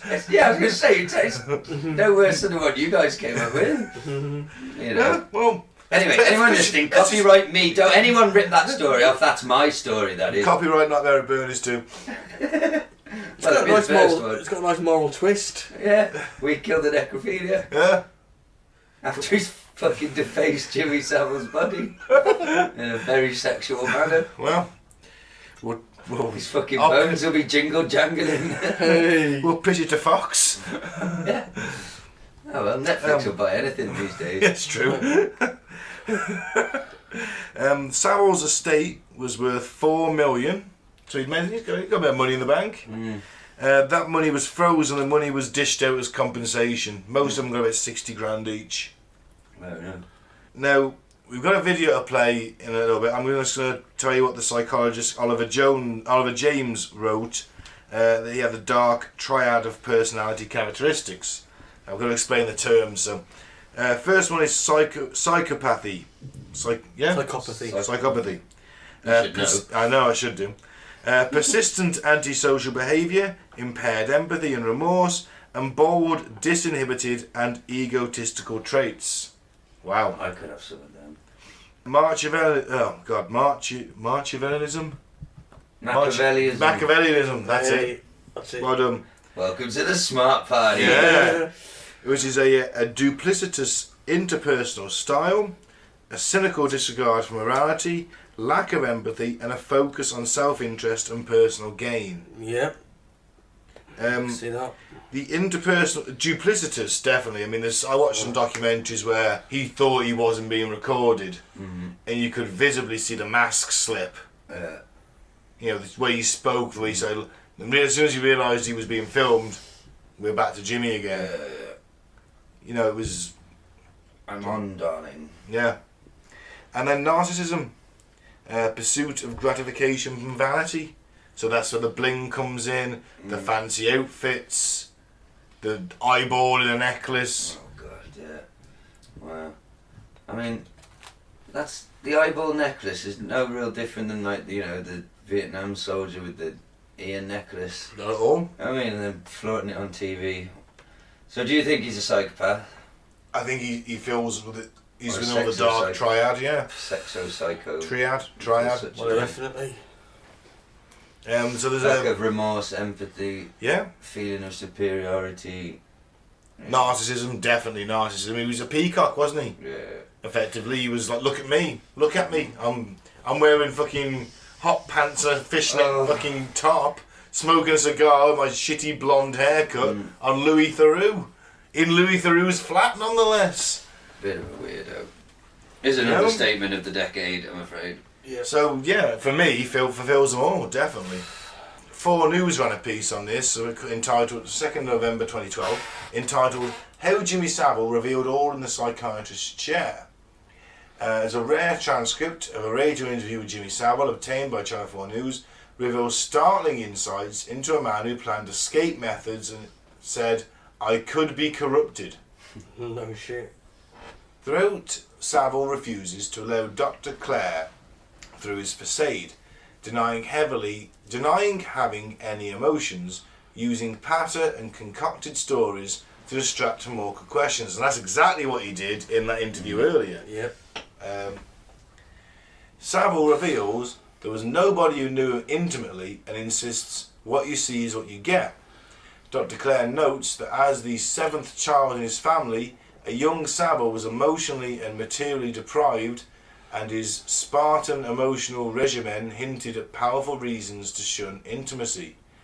She says that his reluctance to plant emotional roots is mirrored in his refusal to identify any one physical location as home, Clare states in the book. Clare notes if Saville does have feelings, he is unable or unwilling to express them, concluding there is something chilling about this 20th century saint which still intrigues me to this day. When asked by Dr. Clare about his freedom from emotional attachments to people, Saville boasted, I'm not constrained pretty well by anything. The tough thing in life is ultimate freedom. That's when the battle starts. Ultimate freedom is what it's all about, because you've got to be very strong to stand for ultimate freedom. He likes this phrase, ultimate freedom, in this quote. He did, didn't he? Ultimate freedom is the big challenge. Now I've got it, and I can tell you there's not many of us that have got ultimate freedom. I've got some considerable clout as well, all over. That's where the battle, this personal battle, starts now. I've managed to handle complete and ultimate utter freedom. It's marvellous, but it's dangerous. It would be easy to be corrupted by many things when you've got ultimate freedom. It's just like Donald Trump is going to call the first Space Force vessel Ultimate Freedom. Yeah. Oh, God. I'll guarantee it. I could be corrupted, is what he says in that quote. Yeah. He goes on to say that he has all the money that was ever printed and such as can do what he wants when he wants, stating, it's all too much. Explains he's never slept in the same place 2 nights in a row, and carries a shoulder bag that has not been completely unpacked for nearly 30 years. That explains the dress sense. That's weird. Well, he's always on the run, isn't he? In his mind, he's always on the run. He's done something. He's next place. He's gone before anyone can make a complaint. Yeah, he says, I can go skint in a day. I could be finished like that. If a scandal comes up or something like that, or the people go after you, you're finished. I'd much rather go skint with a brand new Rolls Royce in the garage than one that's 8 years old that I love, because I'll get more for it. So he's got an escape plan, hasn't he? Sell the rolls out of there. I'll guarantee you he had fake passports and stuff to get the country if he had to. Cut his hair, put some glasses on. whatever, some kind of, he's got it, it's there. I guarantee you had an escape plan. Why would you be worried about scandals anyway if there's no, why is that on your mind, Jimmy? Here we go, he's saying, so the day that I get finished by some whatever... Yeah, I've struggled to read this article, to be fair. The day that I get finished by some whatever. So he's saying there, like, something, I get finished, something might come up. He's hinting in his own fucking language, right? Then the bits and pieces that I've got, I'll make sure that they're all paid up and they're all brand new, because I could then go and be very unhappy in the south of France, covered in shame and sunshine and mad birds with bikinis on for a long time, because there was a new Rolls Royce there and a new this and a new that. So I am all terribly logical, which is actually bad news for you guys, because common sense and logic don't leave you with a lot to find out. Well, why are you talking about that, Jimmy? What's on the back of your mind? Something in 1992 must have got a bit closer to bone for him. Maybe there was something in the press around then. Maybe somebody caught him or threatened him. Maybe someone would give him a little nod saying you need to scale this down a bit or you'll get caught. Yeah. We can't protect you forever. We should look which celebrities died in mysterious circumstances in 1992. Who fucked with Jimmy? Told him to calm down a bit, made him paranoid like he is. Might have been the police, might have been government officials. I said, look, you need to calm this down a bit. Just on the quiet, just... But did Jimmy have we to can't show protect you them forever. then? Did he have to flex his... Fucking, I'll show you, I'll have you bumped off. Because all he has to do then, ring one of his high up pedo mates and say, here, this fella's onto the scent. Yeah. You're going to have to pop him off. Incapacitate him, I think. Yeah, that could happen. That's the language. Yeah, incapacitate him with a hammer to the head. See, I could see shit like that happening. I bet Jimmy was doing shit like that all the time, pulling fucking strings when... I bet he pissed them off, but he was such a good fucking... Well, he's a saint, isn't he? Yeah. He's such a good child snatcher, catcher, monster. He was their pimp. Public saint. Yeah, he was the perfect pimp for them as well, because I bet they all thought, nobody will ever think Saint Jimmy. Well, it's the perfect cover. But please, Jimmy, calm down a bit, because the rumours are getting a bit... Yeah. Right. Because it seemed to come out afterwards, this is one of the things that annoyed me, that like shitloads of celebrities all say the same thing. Oh, we all heard the rumours, I heard the rumours. Well, why didn't you fucking... If everyone heard the rumours, why didn't everyone speak... If everyone said something, surely enough voices, enough complaints. But no, it's just everyone whispering in the canteen and what the thing is, he's in his 70s and his 80s. He died in his 80s. In his 70s, he's still working at the BBC. He's employed by them. And well, that many people have got rumours on you. What point does his power wane? He must have something on people. I think. Because why is he still so powerful? Yeah, if he goes down, there's a lot of other people going down, and they don't want that. That's why it only came out after death. Yep. And that was only through people coming forward because they saw it on TV. And they still tried to suppress it. We touched on that, didn't we? They decided not to run the story. BBC had to cover its own arse. It was a lot of rape happened, or if not, a lot of sexual assault of all kinds happened on their fucking property, on their watch. It may have been years ago. It doesn't matter. It may have been different. They all times, knew, didn't they? I've seen an interview. Bill Oddie knew. Do you know what I mean? Oh, Bill Oddie. Even Bill Oddie knew. Oh, for fuck's sake. He didn't know it was young girls, but he said he did. Everyone knew that Jimmy liked them young. See, that the thing. Did they know he liked them young, but they all assumed 16 because he was such a saint? That's it. Or was it? That's what Jimmy would say. I imagine. Oh, they're 16. It's okay. I just like him at 16. She's 16. 10 months. What have he done? It's all right. Jingle jangle. Now then. So that's pretty much the tale. So what's the... We've got a little bit of conspiracy for you. Ties into a friend of the show, in a way. Shock claim, Jimmy Saville, a cultist witch who worshipped Satanist Aleister Crowley. Okay. This is from the Daily Star. Investigators have pieced together an extraordinary theory that the disgraced TV personality believed he was an occultist following in the footsteps of the late Satanist Aleister Crowley. That would explain the dead body shit.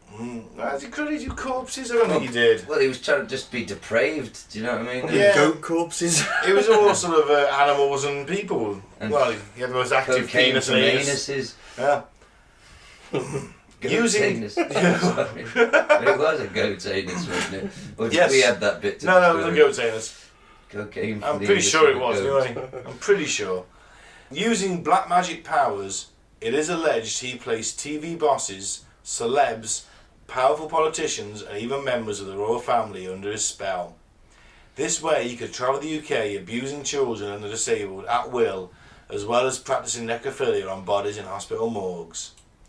Saville, who died aged 84 in October 2011, is now Britain's worst sex offender after police revealed he preyed on at least 450 victims aged 8 to 47. Chillingly, the DJ once boasted, "I am not constrained pretty well by anything. The tough thing in life is ultimate freedom." Well, we've gone We've through just that. had that one. Yeah. The conspiracy theory points to telltale signs that proved Saville was a wizard and practicing Satanist, and that helped him to do what he pleased. The group behind the claims, Society X, from Dimension X, but not the unlimited technology, have made a web documentary exploring the extraordinary claims. We should make a web documentary and see if we get posted at some hype from the Daily Star. What about digging up his corpse and getting a necrophiliac to No, find it? just some random conspiracy theory we can think of. We'll just film a documentary on it. We make a mini documentary every week, baby. Yeah, but we'll film it. They'll pay us. We'll be fine. Who will pay us? The Daily Star! Well, we make a documentary about tits. Racist tits. That'll be the Sun. Muslim tits invading our tits. That'd be paid. Yeah. That'd be on the front page. With the Sun straight away. Tits on tits. That's a Sunday sport. Hang on, this is good. They point out the warped DJ was the seventh son in his family. Oh no! Seventh son of a seventh son! Seventh son of a seventh son! And they were reputed to have magic powers, and that he was born on Halloween. Well, yeah. Oh, fuck, I'm convinced. Maybe he is a demon. Saville, throughout his life, is said to have dropped hints of his occultism. One was during a TV interview in the 1980s when he admitted creeping out fellow miners he worked with during World War II. That's miners. Miners as in coal miners. Not miners as in children. Miners, because he was a Bevin boy, what they call a Bevin boy. What did Margaret Thatcher and Jimmy Saville have in common? Go on then, tell me. They both shafted miners in the 80s. That's not a prize. But a Bevin boy was named after the Lord Bevin, who said that children under the age of conscription should be down the coal mines mining for Britain during the war. Yeah, damn right. So I think it was something like 12 to 16 you were down pit and then you went into the army. Yeah, there was nobody hanging around in hoodies stabbing people over McDonald's. They were too busy down the pit. It wasn't a McDonald's. And then fighting a global conflict Yeah, it's good for them. while being bombed. Yeah, well, I'm not going to have to do it because I won't be passed into the army. Even in the draft, I'll be failed the draft on medical grounds, mental health grounds. Okay. I'll definitely. They fail won't the care test. at one point though, you'll get the call. Conscientious objector. I won't be Oh, you called go up. to prison? Nope. That's what happens if you refuse the draft, isn't it? Not conscientious objectors. Oh, I'll do that as well then. I'm with you. Yeah. If Can you I, say that you're against the war, you're for peace, and they don't send you. We were the first country to introduce that, by the way. Oh, awesome. Yeah, cowards. See, I'm not going to have to fight the I robots. don't think in man. World War One it was. I think you were sharp. No, but can I tell you a I tale think World about War Two maybe. Can I tell you a tale it about was World War One if they got young men to volunteer? The White Feather Society. Yes, I know this. Basically, they hired groups of young, attractive women who were doing their bit for their country as well. They're telling them that you're doing your bit for your country. What you want to do, go around town, and if you see a guy you think is of serving age, not disabled in any way, perfectly fit to serve, you'll go up to him, you'll surround him, you'll call him a coward, why aren't you in uniform or that? And they would pin a white feather to his lapel to mark him as a coward. And the thing is, if you were like 14 but looked 17, they'd label, and that's how you got these kids going to the recruiting offices saying, I'm 17, no you're not, but you know, you got that white feather on you, yeah, alright, well we just fudge your age, fudge your height, fudge your weight. But imagine that, you're on the pole, some bird puts a white feather, it's... You know what I would have said to it? And they surround you calling you a coward, publicly shaming you. It's like the same today as someone kegging you and pointing at your tiny dick. It's public shaming. Yeah. No. What's worse to a teenage boy than public shaming? I would have confidently slapped one of them on the bottom and said, well, darling, I may be a coward, but I am a complete coward because my body is still intact, head to toe, no fucking bum holes in me, so fucking get down on it. 14-year-old you would have said Get that. down on it. Look at that bloke over there, he's not a coward, he served in his fucking wheelchair, in his barbaric 1940s wheelchair. Would 14 fucking bellends. Get down on it. 14-year-old you. And I knew 14-year-old you. Yeah, I was alright. Surrounded by 19 to 21-year-olds, all very pretty, all screaming "coward, shame on you" in your face in the high street. In the high street. It's happening again, Mom.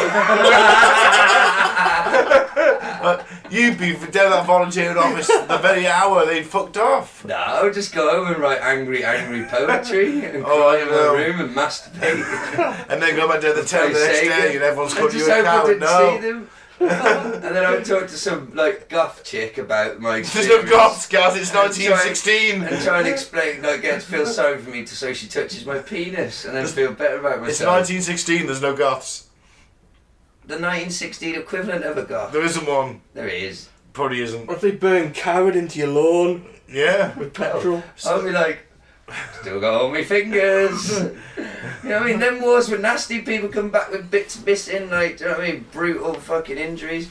A white feather and shouting coward in my face.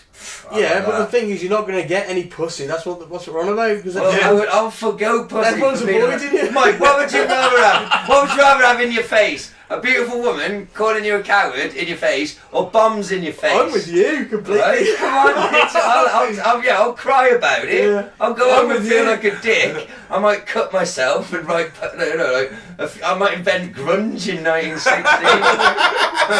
I'm not a coward. I've got all my fingers. You know. Coming soon, then it's singing a solo one on a coward, I've got my fingers. And then when the war was over, there was a shortage of men, then fucking women had come running back to me with my successful I'd say not the career. disfigured cunt next door. Yeah, exactly. They got shot. Even if he was a war hero. It's like that fucking Kenny Rogers song, Ruby Don't Take Your Love to Town. You ever listen to the lyrics of that song? Not a big Kenny Rogers fan. Well, right, the lyrics of that song are dark as shit, right? He's basically saying to it, he's a war vet with lost the use of his legs. She's getting dolled up in front of him, and he knows, and he's pleading with her. He knows she's going out to get some fucking poontang. Yeah. He's pleading with her not to go and do it. That's fucking tragic. That is. Like this whole tale, really. Yeah, I was going to say, not quite as tragic as fucking the tale of Mr. Saville and his monstrous fucking rampage through England, through 17 different constabularies, which covers many different counties, a lot more than 17, isn't it? Yeah. Constabularies. There's probably hundreds of constabularies, I mean, it's, yeah. Yeah, but they cross counties, don't they? So he's been through more than 17 counties, committing these crimes. So what, have we got more? Should we move on to the next one? You can do this one then. This is the final one. Would I have to do this one? No, it's not my job. This one's so depressing. Isn't there a funny one? Well, there is one after this. Okay then. Okay, well, basically, Britain occasionally gets in the grip of this sort of paedophile frenzy, let's say, doesn't it? Where anyone on your street can be a paedophile. You've also in the tabloid press. It's in your neighbourhood. They're next door. A number of paedophiles in Britain will shock the public, warns Deputy Children's Commissioner for England. Child sex abuse is so rife in Britain, there is not enough land in the country to build a number of prisons needed to house the perpetrators. The Deputy Children's Commissioner for England has warned. That's got to be an exaggeration. Must be, mustn't it? Not enough land to build the prisons to house there's loads the of land. Well, Is that really? Our Prime Minister Theresa May did say when she was Home Secretary, what did she say? Something like it was like Blackpool Rock, isn't it? Yeah. It runs through Britain like Blackpool Rock. Yeah. Oh Lord. And then all those files got shredded. Yep. Well, it's because all the lords and fucking all those powerful people are doing it, aren't they? To get the fucking what's it called? That chemical from the blood. Adrenochrome. The adrenochrome. And that's how they transform into the lizard men. That's how they get their immortal youthfulness. Oh. It extends their life. Well, it doesn't give them youthfulness. I mean, Hillary looks terrible. Yeah. But, in fact, none of them look great, in all fairness. I think Maybe St. Tony, he still looks good. Maybe they look older than we Do imagine. you think St. Tony took it younger than all of them? That's why he still maintains his... Maybe that's just a rumour we've heard, they take it for eternal youth, but maybe the actual reason is that maybe it's to aid some sort of ceremony, some sort of trans-dimensional communications with their intergalactic overlords. Reptilian overlords, yeah. Yeah, reptilian intergalactic overlords. You know, maybe. But it pretty does extend their lifespan. I mean, Dick Cheney had his fourth heart, for fuck's sake. Maybe, whereas we join Wi-Fi, like join Wi-Fi on your phone, press a button, maybe they have to cut open a child, splatter the blood, and that opens up the interdimensional communication portal. I'm just guessing, I don't know. Spitballing, yeah, maybe. I'm just Alexing. Alright, so, Mike, you have a quiz for us. I do. Oh, fuck. What kind of 2014 game called Meaty Trumps. British nonces. Top trumps and nonces. You pit it off against each other. I'm just going to say, let's just leave a silence for 10 seconds so Mike knows to cut this if it goes horribly wrong. Ready? Okay. What are we supposed to do? Well, you've got to pick one. It's top trump, so fucking paper, scissors, rock. Who goes first? Okay, so is it just one? Yeah, go on. Okay, me and Gaz. Go on, yeah. I'm the quiz master.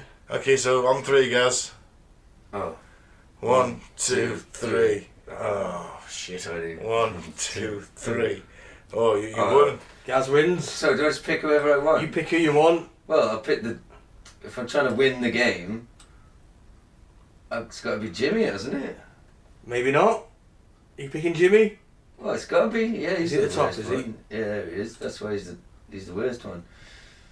To be fair, I don't know. Oh shit, there's murderers on there. Do you want to read the caption and then pick your choice? So Jimmy Saville, OBE. Freelance Yorkshire despot DJ, self-proclaimed inventor of the disco, friend of the royals, spent 11 consecutive New Year's Eves at Chequers with Thatcher, Britain's most prolific paedophile, suspected murderer, never charged. Really, a suspected murderer? I didn't know that bit. We didn't get that bit, did we? I don't know. Physical threat, 79. Cockiness, 99. Offences, 100. Slipperiness, 100. Remorse, 0. Nonsense. Non-seriety. 100. Okay, I think I've got to be a winner there. Not me, Jimmy. Which one are you picking? Okay, we'll do a best of 3. Can I have a go? Yeah, which one are you picking out of that? Because that's what you got to pick, innit? Oh, we got to pick one of the. Well, it's just one of the hundreds. Well, you said offences. That's you've won it straight away, aren't you? Offences. He's won it effectively because. I don't Maybe know. not. Which one do you want, Ben? There's some murderers I didn't realise. Oh man. Well, to come to Gaz's Jimmy, I'm gonna go. I'm gonna go Margaret Thatcher. Margaret Thatcher versus Jimmy. I'm throwing a big gun out But there. Fred West is there. Yeah, but I know his kill kit wasn't that high. Oh, I suppose Maggie send a lot of people to. You ready? Yeah. Let's see You have to read it, man. Enabler card, power 10, What? unbeatable. What? Card trumps all enablers. I've won. What? Margaret Thatcher, 1925 to 2013. Thatcher, allegedly knowing, ran one of the most paedophile-infested administrations of modern times. Her ghost decrees this turn void. The user of this card now wins. Nothing else competed. Remember to retire this card into the next game. One win. One card will win. I got fucking beasted. I had 300s. I thought I got this. And me. Can't believe it. I knew that Breakfast is on was the the only card. I'd probably beat it. I've looked through them all. He picked it. Go on, we'll do one more. Go on, Ben, you first this time. Yeah. Let's have a look. Oh, Gary Glitter's tempting, but let's scroll down a little bit. Please cut that bit out for me, Mike, and send it to me. I'm gonna go as a well, I'm gonna MI5. Fuck it, MI5 at the bottom. Oh man, this is gonna be another one, isn't it? Hey! Oh, only can't. Oh, I've got 50. Thatcher's mine. Oh man, I can't win. Yeah, go on, pick another one. You know what? I'll throw one in for you. I got Myra Hindley. Myra Hindley. You can buy this game for $19.99. 1942 to 2002. Ian Brady's accomplice. Quote, I ought to have been hanged. I deserve it. My crime was worse than Brady's because I enticed the children and they would never have entered the car without my role. Condemned to life in prison and died there.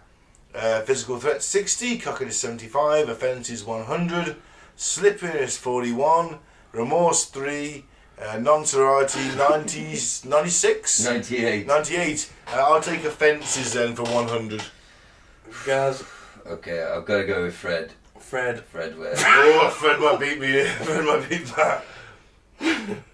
Fred West, serial killer, along with his wife Rosemary, tortured and raped young women and girls, murdering at least 11 of them, including their own family members, hanged himself with a knotted bed sheet whilst awaiting trial, despite being on suicide watch. Oh, I think you've won this, guys. Physical threat 92, cockiness 95, offences 100, slipperiness 76, remorse 3, non-sorority 99, which is the one I'll go for. No, you were 98 for non-sorority. No, I was on offences for 100. Yeah, he went first. Oh, I'll go with offences for 100 then. Well, okay. It's a draw then. I think we've had enough of Britain's... well, you still won because you won the first round. Yeah. So... it's a non-contest, really. You know... British nonsense. Oh, thanks, Mike. That was an unexpected... yeah. Turn up for the books. Certainly was. Certainly was. So, yeah. So in summary, Jimmy Saville, what a cunt. Yeah. Massive cunt. And protected by the establishment. Yes. I never want to speak about him or hear about him again after this, to be honest. Jingle jangle bells. I'm not doing it. We've got, remember, there's a 6-month nonce-free law now. I could go the rest of my life. At least, we've done a lot of this. But it's just so weird it's come at Christmas. Not noncery, we haven't done a lot of that. We just talked about it on the pod. Right, so quick, move on. Weird news. Yeah, we take a break. Yeah? Let's get the boys' views on this week's weird news.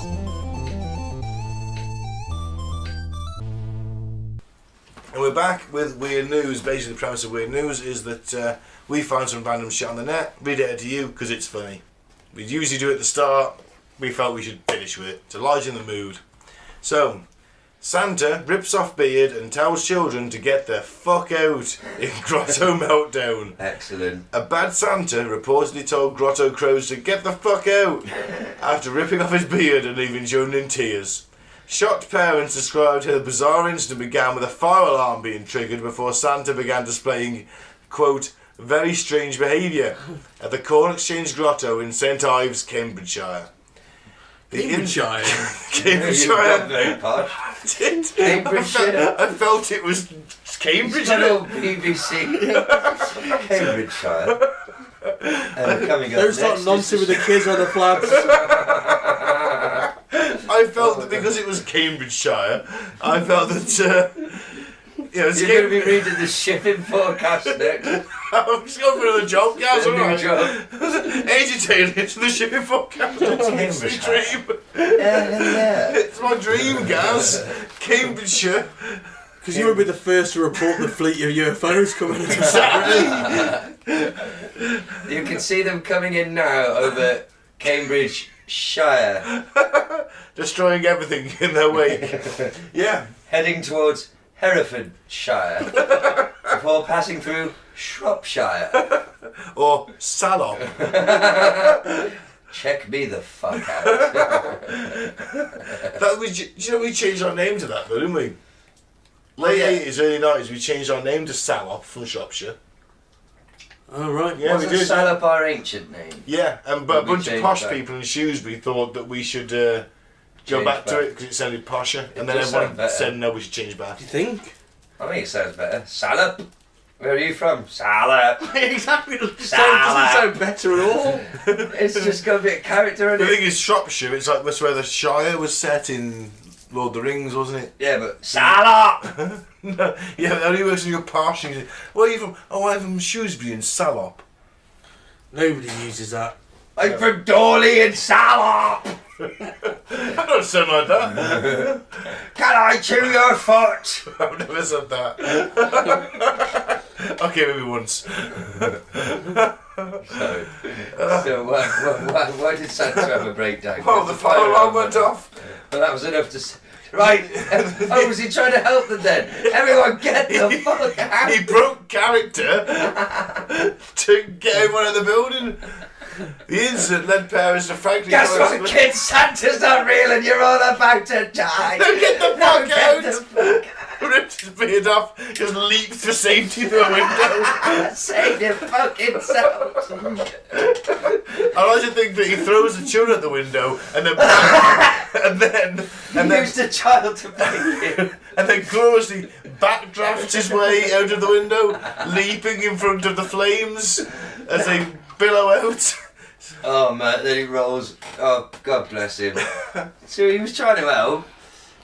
Do you know what I mean? In a fire situation, do you want it to really be like, ho ho ho, kids, we gotta get moving towards the exit. Ho ho ho ho, who can catch the reindeer? He went, get the fuck out! Rips his This beard is off. not a drill! He's doing a public service, in fairness. One little boy was reportedly left particularly upset when Santa used the F word. The mum added, my children thankfully didn't take too much notice. They asked why Santa was being horrible after they heard the crowd outside talking about it. Quote, my friend's little boy was upset as his dad was carrying him when Santa told him to get the fuck out. Oh man. We told our children he wasn't the real Santa, he was an imposter and he'll be going on the naughty list. No, I just think I think he was... smoke machines from a separate family-friendly blow your whistle rave event held downstairs triggered the alarm. So he's upstairs in his grotto. There's a rave going on downstairs. He thinks he's about to die, and I bet he looks at that grotto and thinks this is a fucking tinderbox. Yeah, all that If this tinsel. thing- Yeah, if this thing goes up, I'm fucked. I'm having dead kids on my resume. There's only one way out as well, remember? There's way in, way out, that's it. Get the fuck out! Maybe he'd been trapped in a burning house before. Yeah, I think he's a hero. I think I'm with him. Mm. And maybe he shouldn't have broke character so quickly. Oh, get the fuck out, kids! Oh, Fire children, out you go, that kind of thing, maybe. follow me! Losing his shit immediately. Get the fuck out of him, have himself! There's a beard off and he's gone. Maybe try and keep a bit of professional calm. Well, with the beard and the coat, he's Oh, Yeah. oh, no, Mike. With the beard and the coat, you can barge your children the way faster because it's padded. I'm sad to get the fuck out my way. You can body check them out the way they'll bounce off you in that padded jacket. Oh man, he was having none of it, was he? I'm not dying in here. Not like this. Not like this. I'm not dying in this. Not like this. R.I.P.D. Switch from the Matrix. Oh, I think that sums up the article. Oh, Yeah.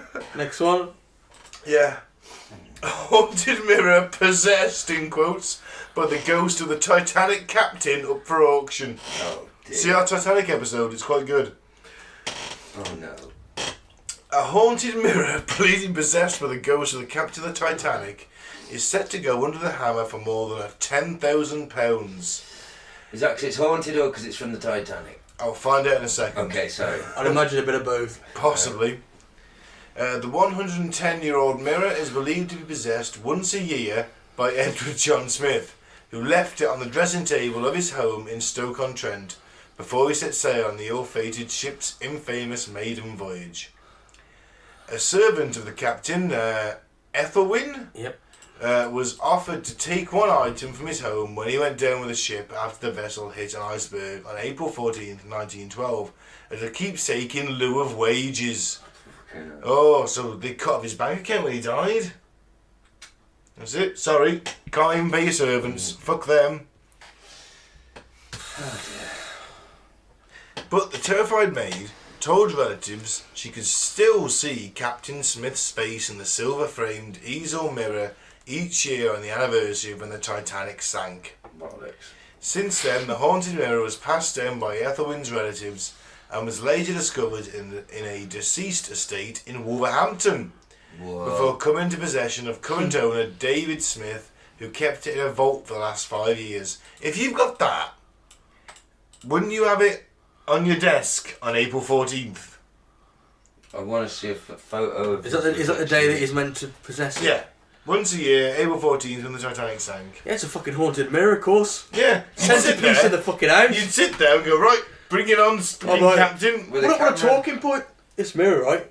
Yeah. What's It's like this? an ordinary mirror. Get your camera out. Watch this. Oh, have you ever went for a party? Or sit round at hang on, I think it was at 2:20 on the 14th in the morning. Yeah. So, When all he gather pops up, round. everybody play the biscuit game. Wow, I was going to say eat popcorn and drink beer. But You don't know how to have a party. Mike, how many beers do you have? 3.5. Whoa! It's quite a lot for me. Well, I was still reeling. I'm reeling from the revelation. I can't believe that this didn't come up in our Titanic episode. That the captain is from Stoke-on-Trent, which means it could have sounded something like this when he first heard about the iceberg. Ooh, hey up, ducky. That's a bit bloody close. So they call people ducky over there. Didn't know that. They do. No. Ducky and up Nottingham way as well, some bits. And Alright, in the Rover's Return. Hey up, duck. Yeah. Yeah, weird. This country's weird with accents. You It can is. drive for 10 miles and everyone sounds completely different. Anyway, what's Right. this fucking mirror? So, this letter, penned by Ethelwyn's sister-in-law, Hilda, and addressed to someone called Ida, chillingly reads, quote, "She, Ethelwyn, always spooked me when she said at times she could still see Captain Smith's face in it on the anniversary of when the Titanic was sunk. Auctioneer Richard Winterton said, the last time Captain Edward John Smith saw his own noble bearded visage before leaving home to take helm of the Titanic was possibly in this very mirror. And he did have a great beard. Oh, well. As did most Edwardian gentlemen. Yeah. Fucking hipsters. Oh, they were proper beards, Yeah, I though, know. weren't they? They were great beards. Whoever buys this in December will have it in good time to test that legend for themselves on the 107th anniversary next April. The mirror is expected to fetch more than £10,000 from collectors when it goes up for auction in Lichfield, Staffordshire, with Richard Winterton auctioneers this December." Lunacy. If I was a lunatic millionaire, I'd buy that. If I won the lottery this week, I'd buy that. If you had money to burn. Yeah. Yeah, I guess. But If I wanted to add a new oddity to my collection, definitely. I'd buy a T-Rex. But I'd invite everyone round on the 14th, and we'd get some popcorn. Mike can play a biscuit game in the cupboard. You know, get some beers, and we'll all sit there and we'll all I'm not playing watch. biscuit game in the dark. Well, I'll That's put- asking for There's trouble. there's a light. You go anywhere. Mike, I'm in a mansion. There's a light in the cupboard. Listen, can I just do something normal? I'll play a biscuit game in the biscuit room. All I was saying Special was wing. the biscuit wing. Can't we play Mario Kart or Well, something? no, we're going to sit here, drink beer, eat popcorn, my Mike wanks in a cupboard, and we're going to see if Captain Smith appears. That's what we're doing tonight. Okay. I mean, no, not okay. I want to go home. No, you're staying here to record it. Hold your phone up, plug it into one of the in-floor chargers, and crack on. I feel weird. No, see the popcorn and drink the beer. Okay. Could we, Piss in the bag provided. speaking of that, could I have a pee break, please, Bob? Okay. And we are back. So, in a follow-up to a previous article of Weird News, we always like to follow stuff up if we can, don't we, boys? Well, we are professional Exactly. broadcast journalists. Hey. So, if anyone remembers, a woman who was married to a 300-year-old pirate ghost has divorced him. Didn't last long. And this was a warning to anyone that wants to marry the said ghost. Oh, well, thank God she's given me a warning. I was about to do it. Did he turn out to be a bit of a Jack the Lad? Possibly. Was he putting his ghost stick around? The Irish Jack Sparrow impersonator, Amanda Sparrow Large, 46, has told people to be very careful when dabbling in spirituality. Irish Jack Sparrow impersonator Amanda Sparrow Large, 46, made headlines when she was legally married to the Haitian pirate by a shaman priest. Amanda said earlier this year she found her soulmate in the pirate from the 1700s who was executed for thieving on the high seas. As they all should be. They tied the knot in a boat off the Irish coast in international waters, the Irish Mirror reports. But now the mom from... oh God, anyone can help me with that one? Drug-addled. That's it. That sounded Welsh. Did. Yeah. Drug-addled, I guess. Yeah. Ew, gay. It's in Ireland. That was a joke, sorry. Has revealed the unlikely union is over and warned people to be very careful while dabbling in spirituality. Careful, Mike. Careful. Oh. Stay on the Jedi path. Okay. Posting on social media, she said, "So I feel it's time to let everyone know that my marriage is over. I will explain it all in due course, but for now, all I want to say is be very careful when dabbling in spirituality." She said that 3 times already. Prior to the Caribbean superfan, Amanda shelled out €6,000, changing her name and look, and worked for a time as a Jack Sparrow impersonator. Not letting the fact she's a woman holding her back, impersonating a man. You go, girl. Fantastic. Amanda made headlines around the world after meeting her ghost Jack in 2014, who she said appeared beside her when she lay in bed. Or she was really drunk and the waiter got in. She wasn't said in Leeds around. She said he looked like the Pirates of the Caribbean character, adding he is dark skinned and has jet black hair, so he tells me. Wow. I told him I wasn't really cool with having casual sex with the spirit, and I wanted us to make a proper commitment to each other. I wanted the big traditional wedding with a white dress, and it was very important to me. You're 48 and you spent €6,000 trying to look like Jack Sparrow, and you then married a ghost pirate, and now you're moaning you divorced him. You just want your money back because your career's dead. You just needed to sell another story to maybe pay some of the credit card bills you were left with. Boom. You know what I mean? Oh, fuck her. I'm glad the marriage is over. Yep. Boom. I hope he's off fucking some other daft broad now. Well, a 300-year-old Haitian pirate. Yeah. He just never existed in the first place. We No. both know that. She's just got mental issues because she spent €6,000 trying to make herself look like Jack Sparrow, even though she's a girl and he's a bloke. She's having mental She's effectively, delusions. she wants to be transgender. I'm not touching it. In a way. Because it's transgender. Anyway, Let's move on. So, full Alex. Yeah. Were you trying to get crazy with this, eh? Don't you know I'm loco?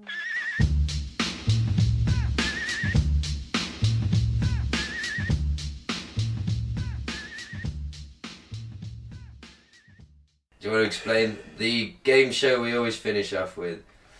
I don't finish off to full Alex. Well, what you doing at home, mate? It's your own job. But okay. So, each week Mike finds us a couple of random lunatics, who he then pits against Alex Jones in some kind of battle royale of madness. All of them will be mad as boxes of frogs, and we decide, in the spirit of the game, it's not who says what, it's who's more crazy, isn't it? No, it's a mix of both. Yeah. we discussed this last week. Yeah, I suppose we did. It's a bit of everything. Bit of everything. It's delivery, But there's a fine line. ideology. There's a fine line between just general bigotry and massive craziness. Yeah, we usually weed them out, just general Yeah. racists and actual lunatics, or some that are both. So That's true. Let's do it. So Who let's we got do it. first, Mike? Remember, Christmassy theme. it's the favourite game show in this flat. Never, remember, listener, As much as we all enjoy a conspiracy, as much as the next man, don't we? Exactly. It's all good fun and games, but remember, never go full, Alex. Never. Not full. No. Go halfway. Yeah. Even that's dangerous. In Shrewsbury Street while drunk. Leave it. I may have just been trying to convert a few normies in my drunken stupor. So anyway, who have we got? Mikey? Mikey? Sorry. Ooh. I've literally never called you Mikey in my life. Bit weird, but sorry. not a problem. Have you been watching Ninja Turtles? He is my favourite Ninja Turtle, to be fair. So, in fact, I got called it a lot during the Goonies time. Okay. Because the main character's called Mikey. Fair enough. Well, Michelangelo is my favourite because, remember, according to the song, he's a party dude. Yeah, It was little that made him my favourite. Maybe that's what it was, imprinting. No, it's 'cause I love drugs. That's what happened. But Did love drugs. Yeah, them days are well and truly Thanks to gone. my life coaching. Somebody offered me some actually. Oh, the life other day, coaching. and it made me. I suddenly realised I haven't seen you guys for weeks. I've been here for a few hours, and someone's offering me drugs. Fuck off. And it was quite a useful experience actually. It made me realise no, them days are well and truly behind me. Thanks to my life coaching. No. Yeah. No, thanks to the love I have for Leona. Yeah, it was my life coaching got you to that point. Yeah, Mike, can we start the game show, please? I'm about to choke on Ben's ego. And his that's what I call my penis. Oh, God. Play that fucking tape. Okay, first up, Trump starts war on Halloween with bizarre Christmas rant. Okay. Trump? Yep. Okay. Is this his first entry into the game? Let's give our country the best Christmas present of all. Massive tax relief. And speaking of Christmas, yes? You want to hear it? Speaking, I'm talking about Christmas present. I'll give you a bigger Christmas present. You're going to be saying Merry Christmas again, okay? You're going to say Merry Christmas. You know, you go to the stores, and they have the red walls, and they have the snow, and they even have the sleigh, and the whole thing. They don't have Merry Christmas. They don't have Merry Christmas. I want them to say, Merry Christmas, everybody. Happy New Year, Happy Holidays, but I want Merry Christmas. We're going to say it again. It's happening already. You know it. You know it's happening again. What a fucking... Right, well... That was just bollocks. Yeah, and I'll say why. Well, thing is, it's one of those misnomers where people are like, oh, Christmas is under threat. Nobody has ever... People choose to say Happy Holidays. No one enforces it. Some people... Because Happy Holidays is seen as a multi-cultural, multi-religional... That's not a word. It's basically something to say... If you feel like you don't want to say Happy Christmas to your Sikh friend, you can say Happy Holidays. You know, it covers everybody's bases is covered because it is holidays. Everyone's going to be off work for a little bit. Yeah.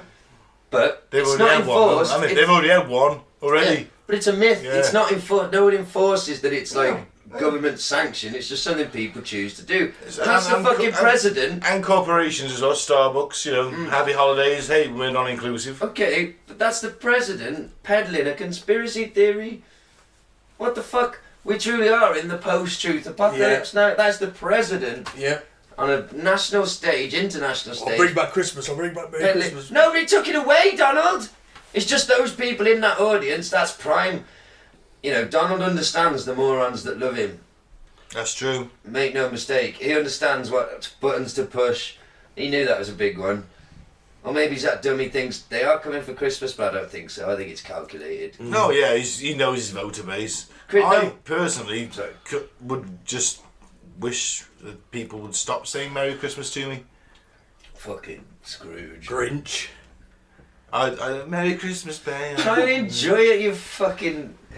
What would you say? Merry Saville? No! That's the only other option. Yeah. Well, that case, Merry Christmas. But no. Snow is falling. Now, come on, Ben. Look, this is the way to look at it. This is my favourite Christmas slogan. Eat, drink, be merry. Yeah, we that's can great. all buy into that. And my best Christmas ever was I was sat there on my own, getting stoned and drunk, watching the The Dark Knight trilogy with a dog. It was great. I ate what I wanted. It was amazing. Oh my God. That's my best Christmas. And I know you're not joking either, are you? No. I watched the Dark Knight trilogy. Got drunk Talk and about stoned. 24 beers. Nah, I'm talking about 12. Maybe 15. Watching me dog Blue. Yeah. And yeah, it was great. Oh, the memories. Me and him watched the Dark Knight trilogy together. Hello. He had some ham and some turkey. And we both gorged ourselves for the night. Do you have any beer? Yeah. No, I mean, you had beer. Oh, you I had loads ham. of beer, yeah. Well, fair enough. It sounds fun, but why don't you just do it on a Friday, not like a Christmas day? Because it was like Christmas Day Eve and no one was in the house. It was amazing. Fair enough. Whatever floats your boat. It's Everyone was out. Isn't It was that great. the It was opposite idea of Christmas? You're supposed to see people that you don't see. Yeah, I saw them on Boxing Day. It's fine. Fair enough. I went to my dad's on Christmas Day and I had the evening to myself. Boxing Day is like the family day kind of thing. So Fair enough. Oh, we do 2 days. We do Christmas Day and Boxing Day. It's going to be a bit of a marathon for me this year, I think. Got to fit everyone in now. Everyone wants to see the fucking kids, and I think they all like to look at me like a zoo experiment. I can't believe he's being a human. Look at him with his girlfriend and children, doing as he's told. Wearing his little clothes. Taking out the bins. yeah, because previously you just showed up like red-eyed and hungover, like blatantly coming down with something and whispering with spiders on the table. Or not being able to shut the fuck up talking, because I've obviously been doing Class A drugs. It's a welcome change in all fairness. Wow, normally he just sits in the corner looking sulky. He's perked up this year. Often with a Anyway, next one, Mike. Next crack one. on. Next one is Leroy Simonson. Who? Some dodgy person I found on the net. I don't know who he is. Right. But he's a mad Welshman that does a bit of a Christmas brand. Thought it was funny. Okay. Out on the piss for Christmas jumper day today, Dad. What do you reckon? Don't talk to me about fucking Christmas. Fucking Christmas. Have you ever noticed, like, fucking old people, when they show them on the news, they always show them fucking pouring pots of tea and cups of tea and having bits of cake. Fucking product! They're all on the fucking whiskey and fucking gallons of it, right? And I'm telling you fucking now, I'm in the queue and I will wait in Marks and Spencer for my Christmas stuff because people haven't turned up and I get a fucking queue. Yeah, all the old fuckers who fucking booked shopping Marks and Spencer's, they're all outside pissed. What are you doing in town today? I don't know, I can't remember. I'm the whiskey of the year. It's warm and it's cold again. You don't know over here, so I'm gonna have to whiskey in the fucking house. And when you get home, put the fucking adverts on. You got the Christmas adverts. Some fucking stick insect tart saying, Eternity, Calvin Klein. What? Eternity, Calvin Klein. No, man, no. It's Eternity, Calvin Klein. It's scent. It's nice. I'll buy it now. And then you get, oh, it's Christmas. You gotta drink Baileys. Fucking drinking pints of Baileys is no good for them, I can tell you. It makes you spill taste nicer when you go head down the fucking bog. And they're spimpers me round to the main man himself. Poor fucker, Father Christmas. But we can't call him Father Christmas. Might defend somebody. Alright, Mother Christmas, can't call him Mother Christmas. Might defend somebody. Alright then, it's it. It winter, it Christmas. You can't say it Christmas because you might defend somebody. So it's it winter. Imagine going to a 4-year-old kid and say, what's it winter? And you know this. I don't know what I'm talking about. My Father Christmas is bringing me a teddy bear. God for you. Good for you, and he's Father Christmas. I just typed in Christmas rant. He was the first person that came up on YouTube. No, he's just a fucking gammon. He's Welsh, he can't be a gammon. He's a gammon, guys. No, he's his face gets. He's an overweight middle-aged man who's getting more steadily red-facey rants. That's the perfect definition of a gammon. I'm not he's sure a gammon. if I followed the full logic of his argument at points. I'm not sure what he was actually ranting about, but he's quite funny because he's Welsh. No, he's just doing it for attention. Film me do this daughter, I'll practice this for a few days. Fuck off, you gammon cunt. First one still winning it for me. Alright, moving to Alex then. This is a Christmas message from Alex.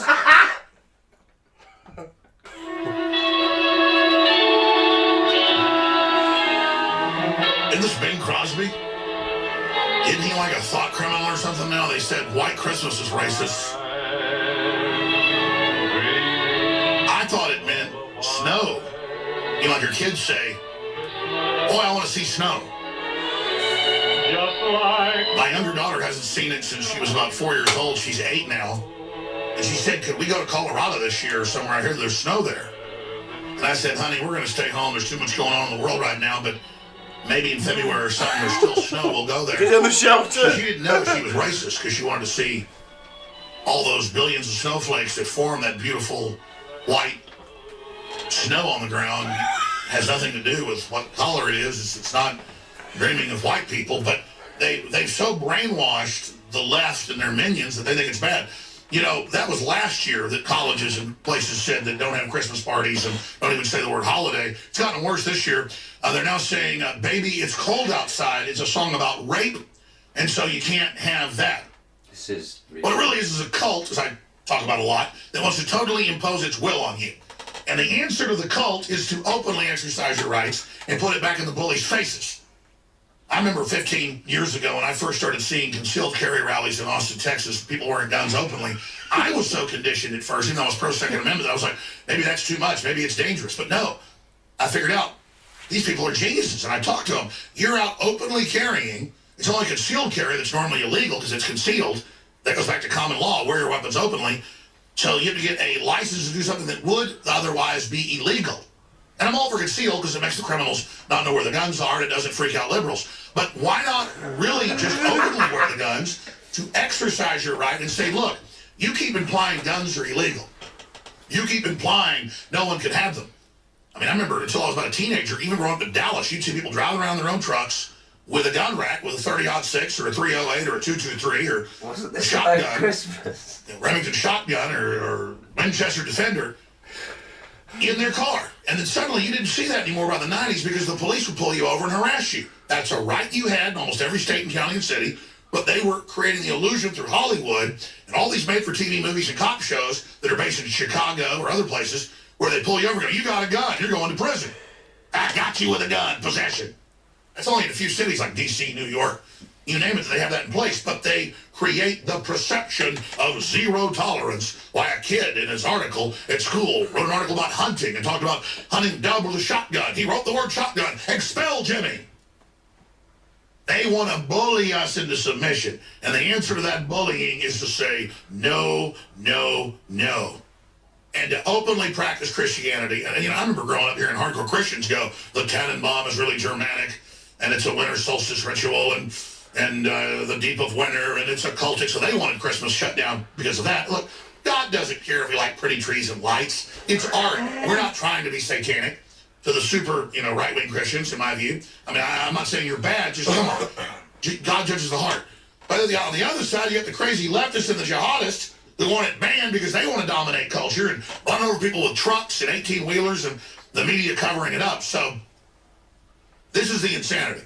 The answer is to exercise our First Amendment, to exercise our right to eat non-GMO, to exercise our right to everything, free speech, you name it, or we will lose it. And to realize free speech is under attack, InfoWars is under attack, the free press is under attack. So I want to thank you all for your support, and I want to encourage all of you to continue to support us right into next year, because I never thought InfoWars would become the spearhead, the tip of the spear, the whole 9 yards. We are, but that's because we are representing basically you and your will and your honor and your courage to be free.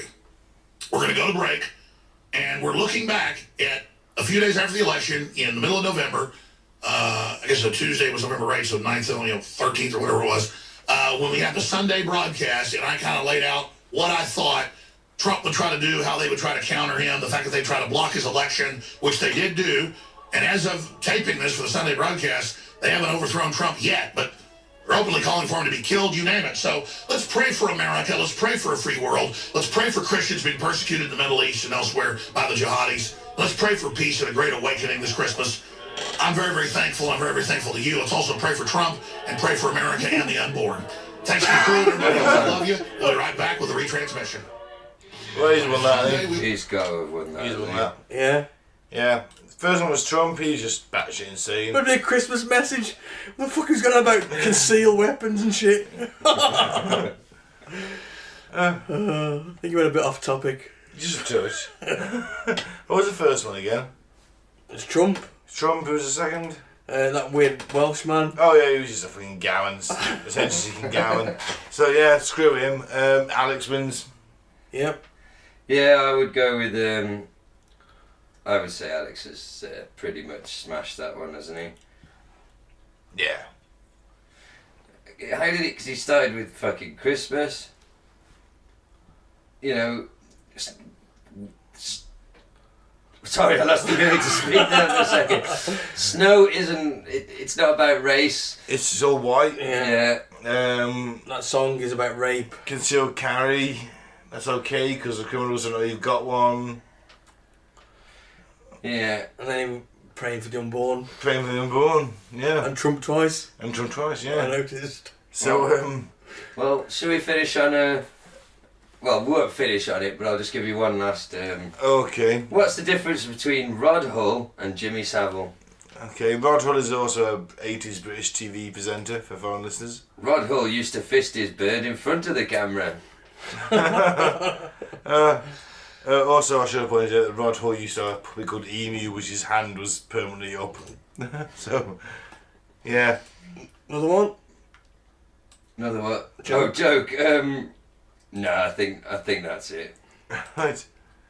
Oh, okay. Well, it's basically a variation on one we had earlier. But what have Arthur Scargill and Jimmy Saville got in common? I think you can work it out. Yeah. Alright, so let's end this. Let's end this Christmas special. Christmas special. Yeah. Well, I'm in Ben. I want to say, don't drink the Flavour Aid and don't join a cult. And happy Christmas, whatever you want to do. I don't care. As long as it's not fucking defiling dead bodies and interfering with. You know what? As long as it's not, you haven't got Christmas lights on the inside of your house. Go for it. Oh, fucking bar humbug. I will say, Merry Christmas. Look out for the upcoming Nightmare at Bernie's, the Jimmy Saville story. Loosely based. I will say, free Biff Tannen. Merry fucking Christmas. Have a good one. Thanks. I've been Mike. Thanks for listening. Merry Christmas. Peace out. May the force be with you. I'm choosing the subject next fucking Christmas. I want to say to our pagan listeners, Merry Yule. He just looked at us both like, who? I knew the pagan definition. I'm from Cambridgeshire, don't you? I'm not going posh. Hanging out with Gerald too much. He's at the squash club. Is it? You won't be alone this Christmas. Will it be you and Gerald watching like all 4 Die Hard films or something? I'm just saying. I was just trying to get that job in Ancient Aliens. Cambridgeshire. Merry fucking Christmas. Ancient Aliens, History Channel. There you go. Well, shoot for this moon and you miss, you fall among the stars. Exactly. So you're not going to get the Sci-Fi Channel, but be satisfied with what you do get. That's what that saying means. I'll take fact or faked. Good night, everybody. Good night.